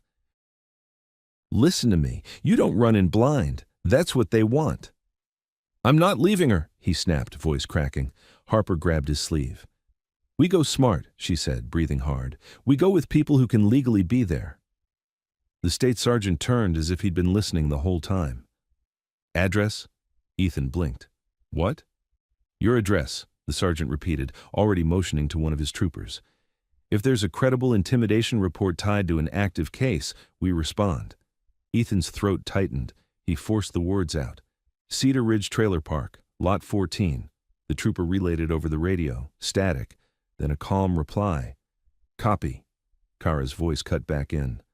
Sergeant, I want it on record that county units have already engaged in harassment and intimidation. If anyone from county touches that trailer, I want body cam and names. The sergeant nodded once. You'll have it. Ethan's hands shook. He looked at Rook at the edge of the clearing. Rook didn't look dramatic. He just said, I've got eyes close. Send them, Ethan said, and hated the desperation in his voice. Rook answered the way he always did, short, controlled. Already did. Kara took Ethan by the elbow. You're in pain. You're not driving. You're riding with me. Ethan tried to argue, but another wave of rib pain shut his mouth. Harper stepped closer. I'm coming. Kara's gaze snapped to her. No. Harper didn't flinch. Yes, they lured me. They'll leverage me again. I'm not leaving him to handle this alone. Kara held Harper's stare for half a second, then looked at the sergeant. We're going. We stay out of the way. You handle contact. The sergeant's answer was flat. Stay behind my units. They moved fast. Kara's sedan followed behind two state cruisers, red and blue strobing through trees and darkness. Ethan sat in the passenger seat, one hand pressed to his ribs, the other clenched around the prepaid phone like it could anchor him. Harper was in the back, silent and rigid. Ethan tried his regular phone and got one bar, then nothing. He tried again, no signal. The trailer park always had dead spots, and tonight it felt intentional, like the town itself wanted him cut off. Kara drove with both hands on the wheel, eyes sharp, voice low. When we arrive, you do not run, you do not engage, you let the troopers do their job. Ethan's voice came out raw. If she's hurt, she won't be, Harper said, but it sounded like she was trying to convince herself too. The cruisers turned onto Cedar Ridge's cracked entrance road. Porch lights and cheap string lights glowed in patches. A dog barked, curtains twitched. People sensed trouble the way animals sense storms. Ethan's chest tightened when he saw Lot 14. His trailer was dark. No living room light, no TV glow, just a thin rectangle of black. Mom, Ethan whispered, already reaching for the door handle. A trooper's spotlight swept the lot. It caught movement near the side of the trailer, a figure stepping back into shadow. Contact right side, a trooper said over the loudspeaker. Ethan's heart slammed. He saw it too, someone in a jacket, hood up, moving fast along the skirting. Stay in the car, Kara snapped. Ethan didn't hear her. His body moved on pure terror. He shoved the door open and stumbled out, ribs screaming. Ethan, Harper called, then was out of the car too, running after him. A trooper cut between them and the trailer, arm out like a barrier. Back! Back now! Ethan's voice broke. My mom is in there! The sergeant's voice boomed from behind. Secure the perimeter! Two troopers sprinted along the trailer's sides, flashlights slicing the dark. One cut toward the back steps, another covered the front door. Ethan tried to push forward again, and the trooper blocked him with a firm hand. Not rough, just immovable. Ma'am, the sergeant called to Kara. Is your client's mother ambulatory? Kara answered fast. Chronic respiratory condition. She can move, but slowly. Copy, the sergeant said. Ethan heard a thump from the rear of the trailer, a shout, then the sound of running feet on gravel. Stop! A trooper yelled. A figure burst into the open and sprinted toward the park's exit. The spotlight caught him for a split second. County jacket, jeans, hands gloved. Not a teen, an adult. The man ran like he'd done this before. A trooper chased. On foot, eastbound! Ethan's lungs burned. He tried to follow and nearly folded from pain. Harper grabbed him around the waist, holding him up. Look at me, she said hard. Don't fall. Stay here. Ethan's eyes were locked on the trailer. Mom, he kept whispering, like saying it could keep her alive. The rear door of the trailer jerked open and a trooper stepped out, flashlight up. Ma'am, the trooper called. Marianne Cole! No answer. Ethan felt the world tilt. She doesn't hear well, he started. The trooper disappeared back inside. Kara moved in beside Ethan, voice tight but controlled. Breathe, he's checking. Ethan couldn't. His throat felt sealed.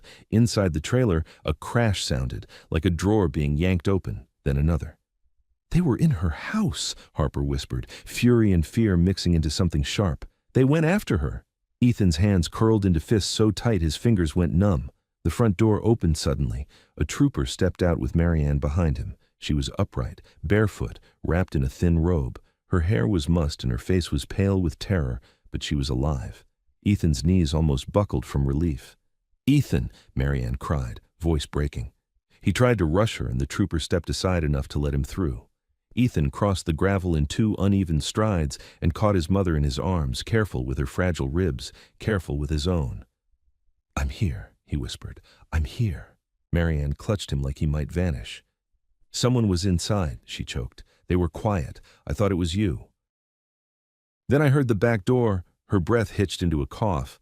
Kara was already at her side, pulling an inhaler from Marianne's pocket with practiced calm. "Slow breaths," she said. "We've got you." The sergeant stepped up, eyes scanning the trailer, then the lot. "Ma'am, did you see the intruder?" Marianne shook her head, shaking. "I saw a shadow. I heard drawers. Then the back door slammed." Ethan pulled back just enough to see her face. "Did they take anything?" Marianne's eyes went wide like she remembered something and hated it. "The medicine," she whispered. "They were in the cabinet. They took the new bag." Ethan's stomach dropped again. Harper's voice went icy. "They're trying to make him desperate." Kara's jaw tightened. "And to create a medical emergency. That's not harassment. That's coercion." The sergeant nodded, grim. "Search the trailer. Photograph everything. We treat this as evidence." A trooper moved past them toward the kitchen. Another stepped to the back steps and radioed. "Forced entry. Back latch damaged." Ethan stared at the trailer like it had betrayed him. His mom's hands trembled against his hoodie. The trooper in the kitchen called out, "Sergeant, there's something here." Ethan's blood went hot. "What?"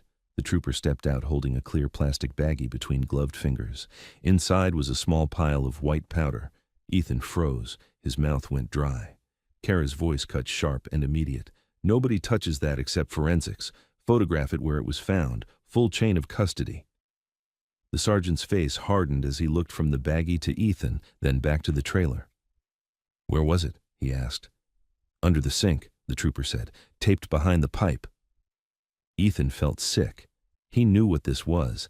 He'd seen it in town stories, how people got turned into criminals without ever doing a crime. Kara turned to Ethan, eyes fierce. "Do not say a word, not one." Ethan couldn't speak anyway.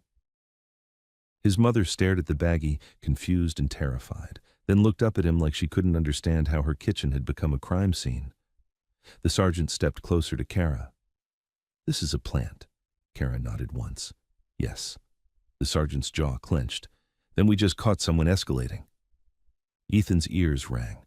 Harper's hand was on his shoulder now, steadying him as if she could keep him from falling apart. A trooper jogged back from the road, breath hard. "Sergeant, suspect vehicle sighted near the exit. County unit, moving." The sergeant's head snapped up. "Go." Ethan turned toward the dark entrance road, his mother still clinging to him, and saw headlights surge at the far end of the trailer park, fast, fleeing, before the state cruiser's engine roared to life to chase it. The state cruiser tore out of the trailer park like it had been waiting for permission. Gravel, spit. Porch lights flickered as neighbors stepped to windows and pulled back fast when they saw the strobes.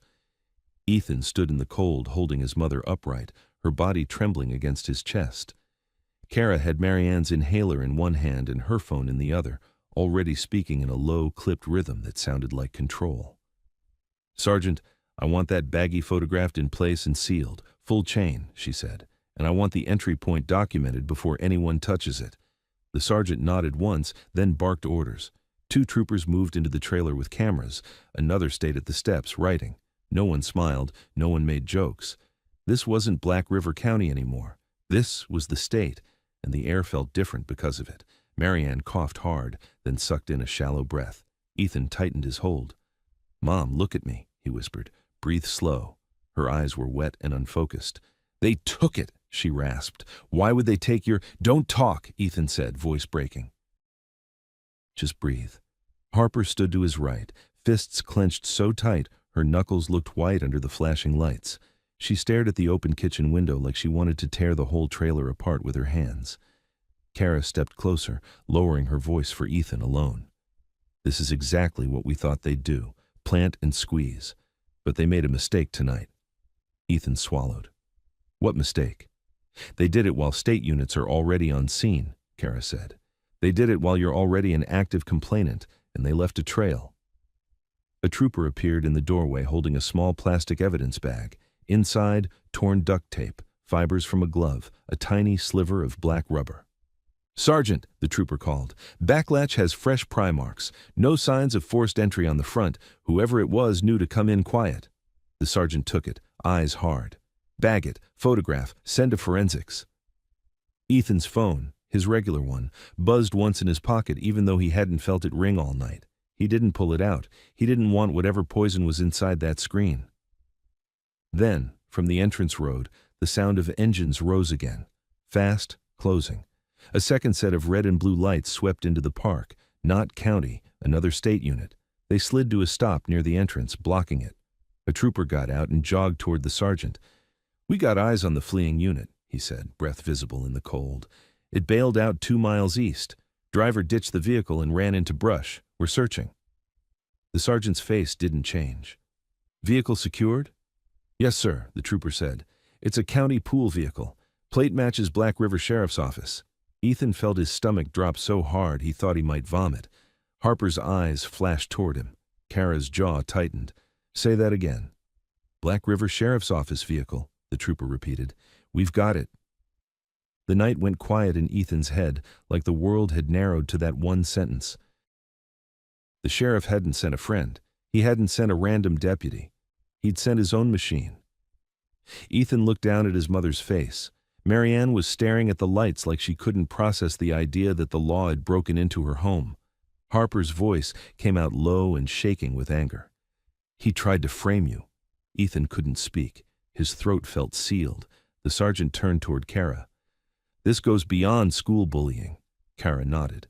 "It already did when he showed up at my client's porch at night." The sergeant looked at Ethan. "Ethan Cole, do you consent to a search of your residence for additional planted materials?" Ethan blinked. "Yes," he managed. "Yes, search everything." "Good," the sergeant said. "We clear your name with sunlight." Inside the trailer, troopers moved methodically, photographing cabinets, pulling out drawers, checking vents, lifting couch cushions, documenting everything before touching. It was slow torture watching strangers go through his life, but Ethan understood why it mattered. Sloppy searches were how lies survived. A trooper called out from the hallway. "Sergeant, medicine cabinet is open. Looks like someone rummaged. No meds inside." Ethan's hands clenched. "They took her prescription," he said, voice raw. Kara immediately turned to the sergeant. "Medical theft, coercion, add it." The sergeant nodded once and gestured to another trooper. "Call EMS. We're not risking a respiratory event." Marianne shook her head weakly. "No hospital." Ethan bent closer. "Mom, please," he whispered. "Just let them check you." Her fingers dug into his hoodie. She was scared of hospitals because they meant bills and judgments and pity. Ethan felt guilt burn behind his eyes, but he didn't let go. Headlights flashed again at the edge of the park. This time, a familiar plain sedan rolled in, Rook's car. He didn't park close. He stayed a respectful distance, engine off, lights out, like he didn't want to turn this into something it didn't need to be. He got out slowly and walked toward Kara, hands visible. The sergeant's gaze snapped to him immediately. 2 troopers shifted, ready. Kara lifted one hand. "He's with me," she said, firm. "Witness, not a participant." Rook stopped where Kara indicated and didn't step closer.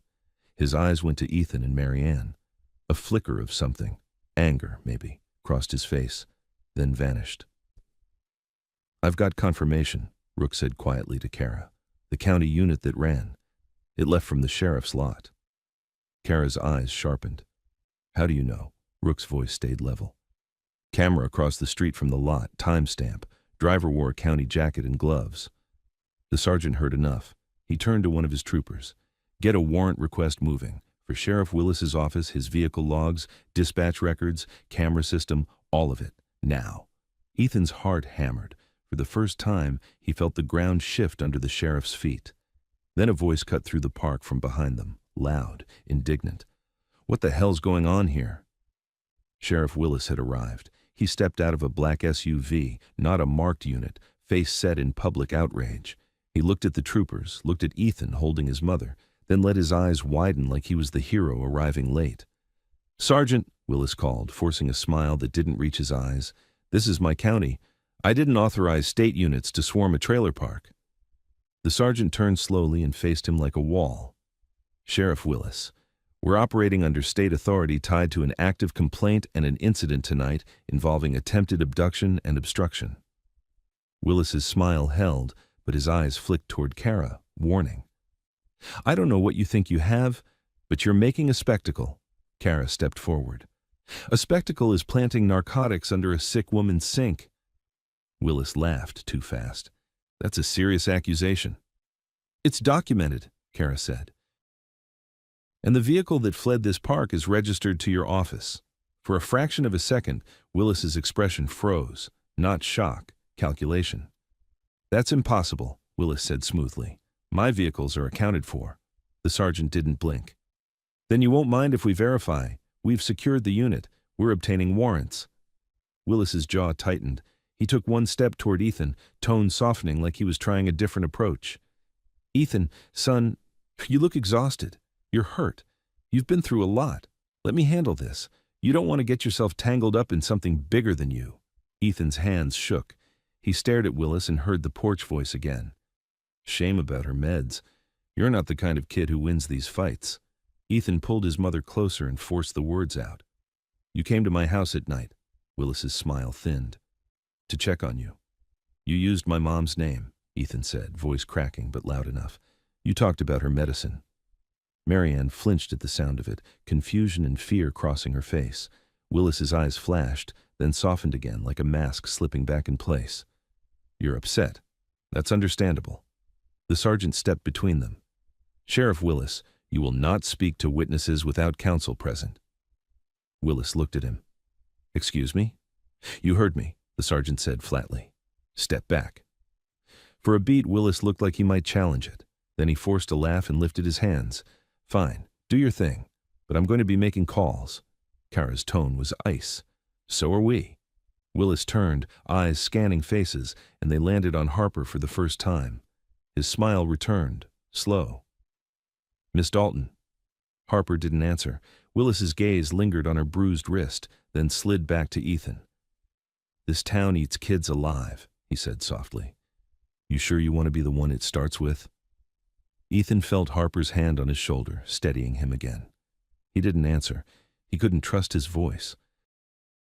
An ambulance siren wailed in the distance, growing closer. The sergeant spoke to Willis like he was reading a verdict early. Sheriff, you're going to wait over there. You're not interfering. Any interference is obstruction. Willis's smile tightened into something that wasn't a smile at all. He walked away slowly, but his eyes never stopped moving, never stopped measuring who was watching. Ethan held his mother as EMS pulled into the lot and stepped out with a stretcher. Marianne started crying quietly when they lifted her onto it. Ethan leaned close and whispered, I'm right here, over and over like a prayer. Kara moved beside the stretcher, speaking to the medic, handing over Marianne's medical info she'd already gathered. Harper stood near Ethan, face pale and furious. Rook stayed back watching the sheriff. Willis stood under a flickering streetlight with his hands in his pockets, looking calm for anyone who didn't know what calm was hiding. But Ethan knew, and as the ambulance doors closed, Ethan saw it clearly. The sheriff wasn't here to help. He was here to make sure fear stayed louder than truth. The ambulance doors shut with a heavy thud, and for a moment, Ethan couldn't move. The red and blue lights kept strobing across the gravel like the world was still in crisis, even after the stretcher rolled away. Kara stayed beside him until the paramedics pulled out. You're going to the hospital, she told Ethan, not asking. You don't leave your mother alone with a county system circling her. Ethan's throat felt raw. They took her meds. They wanted her to panic, Harper said, voice shaking with rage. They wanted you to break. The state sergeant didn't look at Harper when he answered, but his tone was firm. We treat the theft as part of the intimidation pattern. We treat the baggie as evidence of an attempted frame. And we treat the fleeing unit as probable cause. Sheriff Willis stood under the flickering light like he was waiting for someone to hand him control back. When the sergeant's troopers started photographing Willis's SUV and asking for his phone number and unit logs, Willis's calm began to crack at the edges. You're out of your lane, Willis said, the smile gone now. You're going to regret making enemies in this county. The sergeant's reply was flat.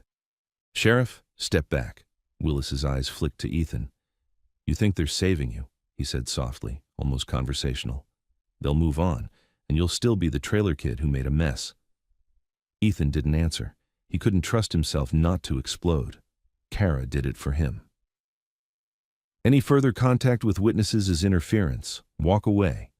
Willis held her stare, then turned and walked to his SUV like a man who still believed walking away meant he was in charge of leaving. 10 minutes later, Kara's car followed a state cruiser to the hospital. Harper came too, insisting without raising her voice. Ethan sat in the back seat, hunched, one arm tight across his ribs, watching the town blur past and wondering how many people in those houses had always known. At the emergency entrance, the hospital staff moved fast once they saw the state trooper escorting them. Marianne was taken in, oxygen placed, monitors attached. Ethan stood at the doorway until a nurse gently guided him to a chair. Kara knelt in front of him. "I need you steady," she said. "You're going to give one more statement tonight. Not about your mother, about what you overheard at school. The boathouse plan, Deputy Carver, the texts." Ethan swallowed. "They'll say I made it up." "They can say anything," Kara replied. "But you didn't just say it. You said it before it happened, to counsel, and it triggered a state response. That timing matters." Harper sat beside Ethan, hands clasped tightly in her lap. "I still have the text," she said. "The one that lured me," Kara nodded once. "Don't delete anything. Don't forward it. We preserve it." A trooper walked up with a small device bag. "Ma'am, we can take a forensic image of both phones, tonight." Kara's eyes sharpened. "Do it." Ethan watched as his world became evidence, timestamps, messages, call logs. It was terrifying and comforting at the same time. Terrifying because everything could be twisted, comforting because this time there would be a record. An hour later, Marianne's breathing stabilized. The doctor spoke in a low voice about stress, about medication interruption risks, about needing a refill immediately. Ethan felt shame flood him like a wave. "I can't," he started. Kara cut in smoothly. "You'll bill it. And the missing prescription is part of an active investigation. We'll handle the pharmacy and insurance escalation." The doctor nodded like he'd seen this before. Poor families drowning in paperwork, and left. Ethan finally stepped into Marianne's room. She looked smaller under the hospital blanket, cheeks pale, eyes glassy. She reached for him. "Ethan." "I'm here," he whispered, taking her hand. Her fingers trembled. "They were inside our home." Ethan's jaw clenched. "I know." Marianne stared at him, fear and something like apology mixing in her eyes. "Did you do something to make them mad?" Ethan's throat tightened. He couldn't lie to her anymore. "I stopped some kids at school from hurting someone," he said softly, "and the adults protecting them didn't like it." Marianne's eyes filled. "I raised you to be good, not to get hurt." Ethan swallowed hard. "Being good is what got hurt," he whispered, then hated how bitter it sounded. Marianne squeezed his hand. "Then don't be alone," she said, voice shaking. "Promise me you won't be alone." Ethan nodded. It was the only promise he could keep. Outside the room, the state sergeant approached Kara with a folded warrant copy. "Judge signed," he said. "Sheriff's office, school camera system. County dispatch logs." Kara's face tightened with relief that looked almost like anger. "Good." The sergeant's eyes flicked to Ethan.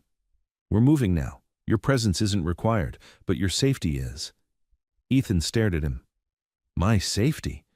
The sergeant didn't sugarcoat it. "You're a witness who just disrupted a corrupt local chain. That makes you a target." Harper stood. "He's not staying alone," Kara nodded. "I'm placing him in a safe location tonight, documented." The sergeant's phone buzzed. He glanced down, expression hardening. "We just pulled the county unit's onboard computer. It pinged at Cedar Ridge 20 minutes before the break-in." Kara's voice went cold. "So it's not a rogue deputy. It's deliberate." The sergeant's answer was the closest thing to emotion Ethan had seen from him. "Yes." By midnight, news moved faster than anyone expected. A nurse whispered that people were calling the front desk, asking if the sheriff was really under state investigation. A security guard mentioned a reporter hanging around the entrance. Kara pulled Ethan aside. "Do not speak to anyone," she warned. "Not because we're hiding, because we control timing." Harper's phone lit up with a message. Her face tightened. "My dad wants me home." "Not tonight," Kara said immediately. "Too visible, too many eyes." Harper exhaled sharply, then nodded. For the first time, Ethan saw how hard it was for her to accept being protected. At 1:17 a.m., Rook appeared in the hospital hallway, alone, hands visible, posture calm. He didn't go near Marianne's room. He didn't act like he belonged. He simply approached Kara and spoke quietly. "School server's not wiped," he said. "Miles says it was accessed remotely around noon. Admin login. Same time the preservation demand hit."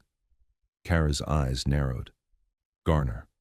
Or someone using his credentials," Rook said. "Either way, it's traceable." Ethan stared at Rook. "You're everywhere." Rook looked at him, expression unreadable. "We're paying attention." Kara checked her watch. "Ethan leaves with me in 10. Harper, you're coming too. Separate vehicles. No straight route." Ethan's stomach twisted. "What about my mom?" Kara's voice softened slightly. "She's safe here. State has her location. County can't touch her without cameras now." Ethan nodded, but it felt like walking away from a part of himself. As they moved through the back exit, Ethan caught sight of a man near the vending machines, phone in hand, pretending to scroll. He looked up too fast, then looked away. Harper saw him as well. "Press," she murmured. Kara didn't stop. "Let them film us walking," she said. "They won't film who broke into a sick woman's home." Outside, 2 state troopers waited in an unmarked vehicle, engines running. Ethan slid into Kara's car with Harper, heart still racing. As they pulled out, Kara's phone buzzed with a new message. Her eyes scanned it, and her face changed. Tight, satisfied, controlled. "What?" Ethan asked. Kara didn't look away from the road. "State units just entered the sheriff's office," she said, "and Sheriff Willis's personal phone was served with a preservation order." Harper let out a slow breath. "So he can't erase it." Kara's voice was flat. "He can try, but trying becomes another charge." Ethan stared out at the dark streets of Black River and felt something unfamiliar move in his chest. Not hope, something sharper, the sense that the cage had a crack in it now, and the crack was widening. Ethan didn't sleep. Not really. He lay on a couch in a small, clean guest room Kara used for late nights. No family photos, no clutter, just a lamp and a folded blanket that smelled like detergent instead of fear. Harper sat in a chair by the window for an hour, scrolling through her phone without reading, eyes flicking up every time a car passed outside. At 6:11 a.m., Kara's phone rang. She answered on the first ring. "Yes, understood. Send it," she said, voice tight and controlled. She hung up and looked at them. "State investigators pulled dispatch records," she said. "Carver's construction block on Old River Road was never logged. No work order, no call, nothing." Harper's jaw clenched. "So he's done." "He's exposed," Kara corrected. "That's different. Exposed men either fold or get desperate." Ethan sat up, ribs aching. "What about my mom?" Kara didn't sugarcoat it. "She's stable. Hospital issued an emergency refill, and the state asked the hospital to hold her location private from county requests." Ethan's chest loosened by a millimeter. Not relief, just oxygen. Kara slid her laptop toward him. On the screen were headlines from local sites and a clip from a TV station 2 counties over. Grainy footage of state cruisers at Cedar Ridge, words like investigation and allegations, and sheriff's office scrolling beneath. "They're already spinning it," Ethan said. "They can spin," Kara replied. "They can't undo timestamps." By noon, the first domino fell in public. School district emailed parents about a serious incident and external review. Vice Principal Garner was placed on administrative leave, pending investigation. Coach Ward didn't show up for practice. Mr. Dennison's classroom sat empty with a substitute teacher who wouldn't meet anyone's eyes. Harper read each update like she was swallowing nails. "They knew," she said quietly. "All of them." Ethan didn't answer. He was watching the bigger picture form, how the town worked when nobody challenged it, and how fast it shook when someone finally did. At 2:03 p.m., Kara got the call she'd been waiting for. She put it on speaker because Ethan deserved to hear it. "Ms. Holt," the state investigator said, voice clipped. "We executed the warrants. We recovered deleted school footage fragments from the recorder's drive. Not complete, but enough to show initial contact. We also recovered logins indicating remote access attempted after your preservation notice." Kara's eyes narrowed. "And the sheriff's office?" A pause. We recovered communications between Deputy Carver and a number linked to Sheriff Willis's personal device. We're processing additional data. Sheriff Willis has been placed on administrative restriction pending further action. Ethan's throat tightened. Restriction? Kara's voice stayed steady. What does that mean, specifically? It means he's been ordered to surrender department credentials and weapons pending investigation, the investigator replied. He is not authorized to act in an official capacity. Harper covered her mouth for a second, eyes wide. Ethan's hands shook and he hated that they shook. Kara didn't celebrate. She just nodded once like a builder checking a foundation. Thank you. Send everything in writing. When the call ended, the room went silent. Ethan stared at the wall, trying to understand that the man who'd stood on his porch and said his mother's name like a threat couldn't flash a badge today and make people obey. Harper exhaled slowly. He's not untouchable. No, Kara said. He's just been pretending he is. That night, state investigators arrested Deputy Carver first. Not dramatic. No sirens, no parade. Just handcuffs outside his apartment, a signed warrant, and a neighbor filming through blinds. Carver's face on the evening news looked like someone who'd finally realized the badge wasn't armor when the wrong eyes were watching. The next morning, Councilman Klein's office was searched. Then, the school board announced an emergency session. Then, Mason Klein didn't show up to school. Ethan heard rumors before he saw facts. Mason's father yelling at the district. Tyler's family suddenly considering relocation.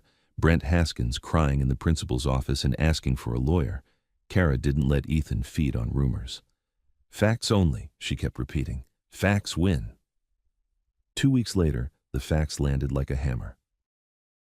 Sheriff Willis was charged. Official misconduct, obstruction, evidence tampering, and coercion related to the break-in and attempted frame. The state investigator didn't smile on TV. He didn't need to. The charges did the smiling for him. In school, it happened differently. One morning, Ethan walked in and felt the absence like a pressure release. No Mason leaning on lockers, no Tyler laughing too loud. Kids still whispered, but now the whisper had a different flavor. Caution. Linda Price passed Ethan in the hallway and didn't stop, but she brushed her fingers lightly against his arm in a small, silent gesture. The kind of gratitude adults give when saying it out loud still scares them. Harper returned to classes with Kara's office on speed dial and state attention hovering in the background. She didn't act like a victim. She acted like someone who had survived a lesson and would never forget it. One afternoon, Ethan found Harper sitting alone on the bleachers after school, staring at the empty field. "You okay?" he asked. Harper didn't look at him at first. "I hate that it took all this," she said, "for people to do the obvious thing." Ethan sat a few steps away. "They weren't going to," he said. Harper turned, eyes bright with anger that had nowhere to go. "Then why did you?" Ethan swallowed. The answer felt simple and heavy. "Because you look trapped," he said, "and I know what trapped looks like." Harper's face softened just slightly. "My dad wanted to meet you," she said. Ethan stiffened. "I'm not joining anything." Harper shook her head once. "He doesn't want you to join. He wants you to know not everyone pays you back with fists." A week later, Ethan stood in a small hospital room again, this time not in panic. Marianne was sitting up, color back in her cheeks, paperwork in her lap. A social worker spoke with Kara on the phone, confirming coverage for a longer treatment plan. The emergency refill had become a stable prescription route, documented and protected. When Marianne was discharged, Ethan walked her out into sunlight that didn't feel hostile for the first time in months. Outside the hospital, a black SUV waited at the curb. Gage Dalton stepped out. He didn't wear a uniform, no patches, no performance. Just a tall man with steady eyes and hands that looked like they'd built things and broken things in equal measure. Ethan's spine tightened anyway. Gage looked at Marianne first. "Ma'am," he said politely, "I'm sorry someone used you as leverage." Marianne blinked, then nodded, still wary. "Thank you," she managed. Gage turned to Ethan. "You did something most people don't," he said. "You stepped in when it cost you." Ethan's voice came out rough. "I didn't do it for you." Gage nodded once like that was the point. "I know. He reached into his jacket and held out an envelope, not flashy, not thick enough to feel like a bribe. Just paper. Ethan didn't take it. No. Gage didn't push it into his hand. He held it there calmly. It's not charity. It's a bridge. Medical support for your mom and an apprenticeship placement at a shop outside county influence. Real work. Real pay. You can say no. You can walk away. But I'm offering, because I'm not going to pretend your courage should leave you broke. Ethan's throat tightened. He looked at his mother. Marianne's eyes were wet, not pleading, just tired of watching her son bleed for doing right. Ethan finally took the envelope with shaking fingers. If there are strings, Gage cut him off with a small shake of his head. One string, he said. You keep being who you are.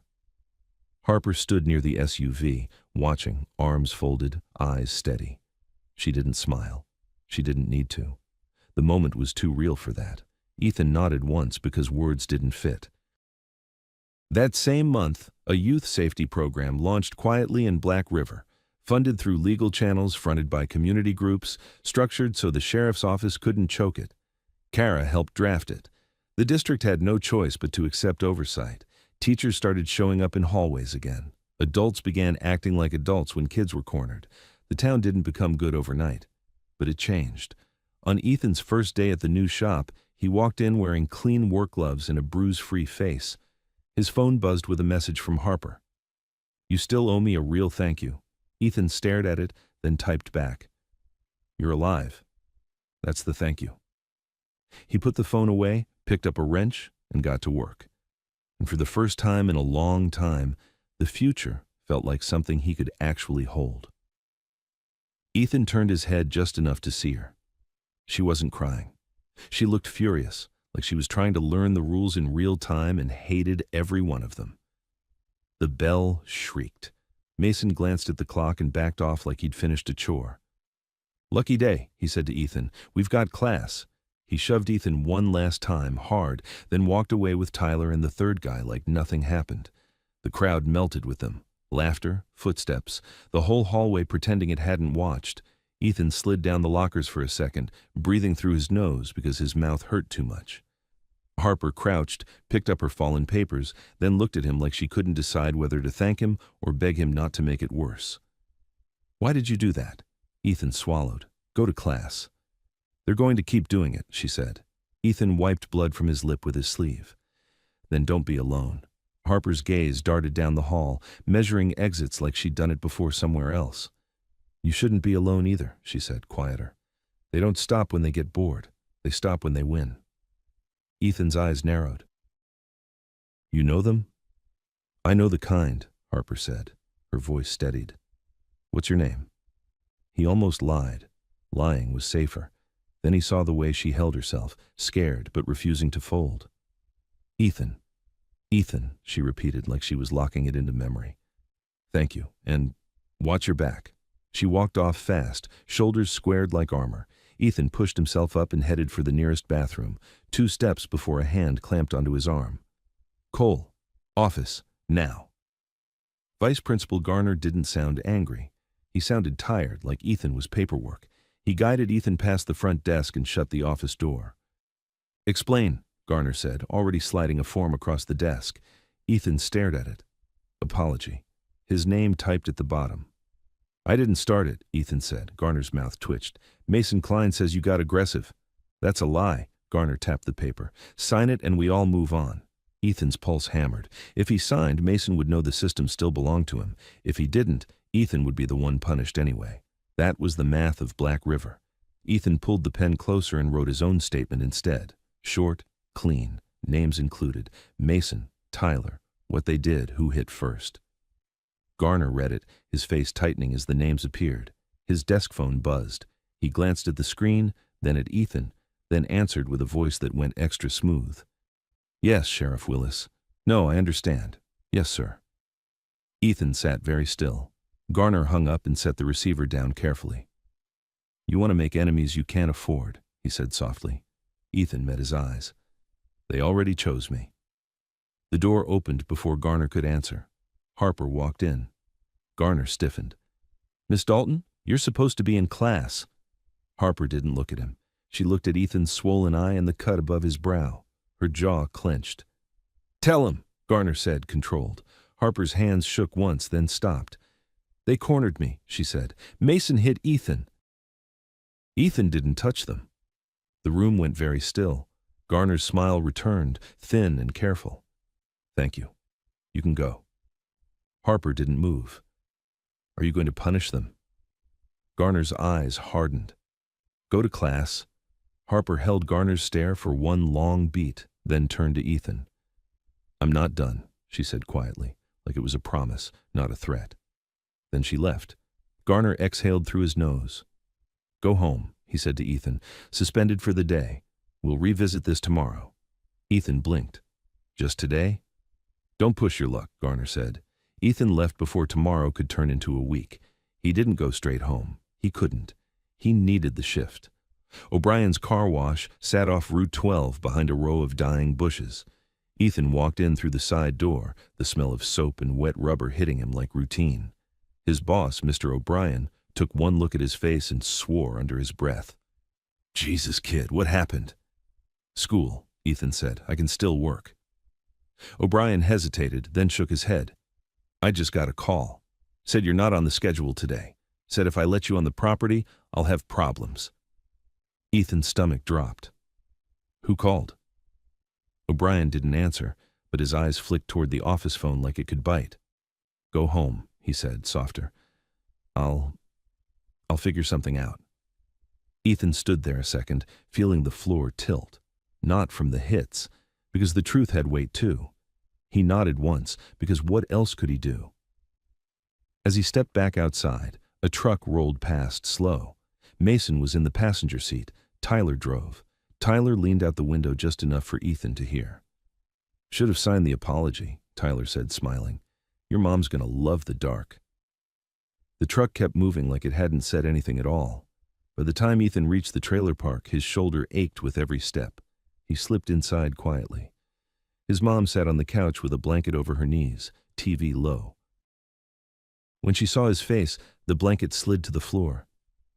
Ethan, she whispered. I'm fine, he lied immediately. Her hand rose toward his bruised cheek and stopped halfway, afraid of hurting him. She forced a smile that didn't work. Did you eat? Yeah, Ethan said. I'm going to clean up. He locked himself in the bathroom and stared at the mirror, one eye already swelling shut. Blood dried along his lip. He turned on the sink and let the water run until his breathing slowed. His phone buzzed in his pocket. Unknown number. Ethan stared at it, thumb hovering. He didn't answer. Across town, Harper sat in the back seat of a black SUV with tinted windows. Her backpack rested on her lap like a shield. She kept touching the bruise on her arm as if checking it was real. The SUV turned off the main road and rolled toward a warehouse at the edge of Black River, where the streetlights gave up. Motorcycles lined the front like a steel wall, chrome, black paint, exhaust smell lingering in the cold. The garage door was open. Men in leather vests looked up when Harper stepped inside. A tall man straightened from a workbench, wiping his hands on a rag. Dark hair, silver at the temples, eyes that made the room go quiet without him asking. Harper swallowed hard. Dad.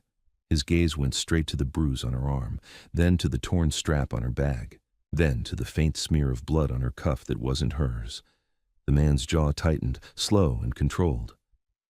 What happened? He said, voice low enough to sound calm and deadly at the same time. To my daughter?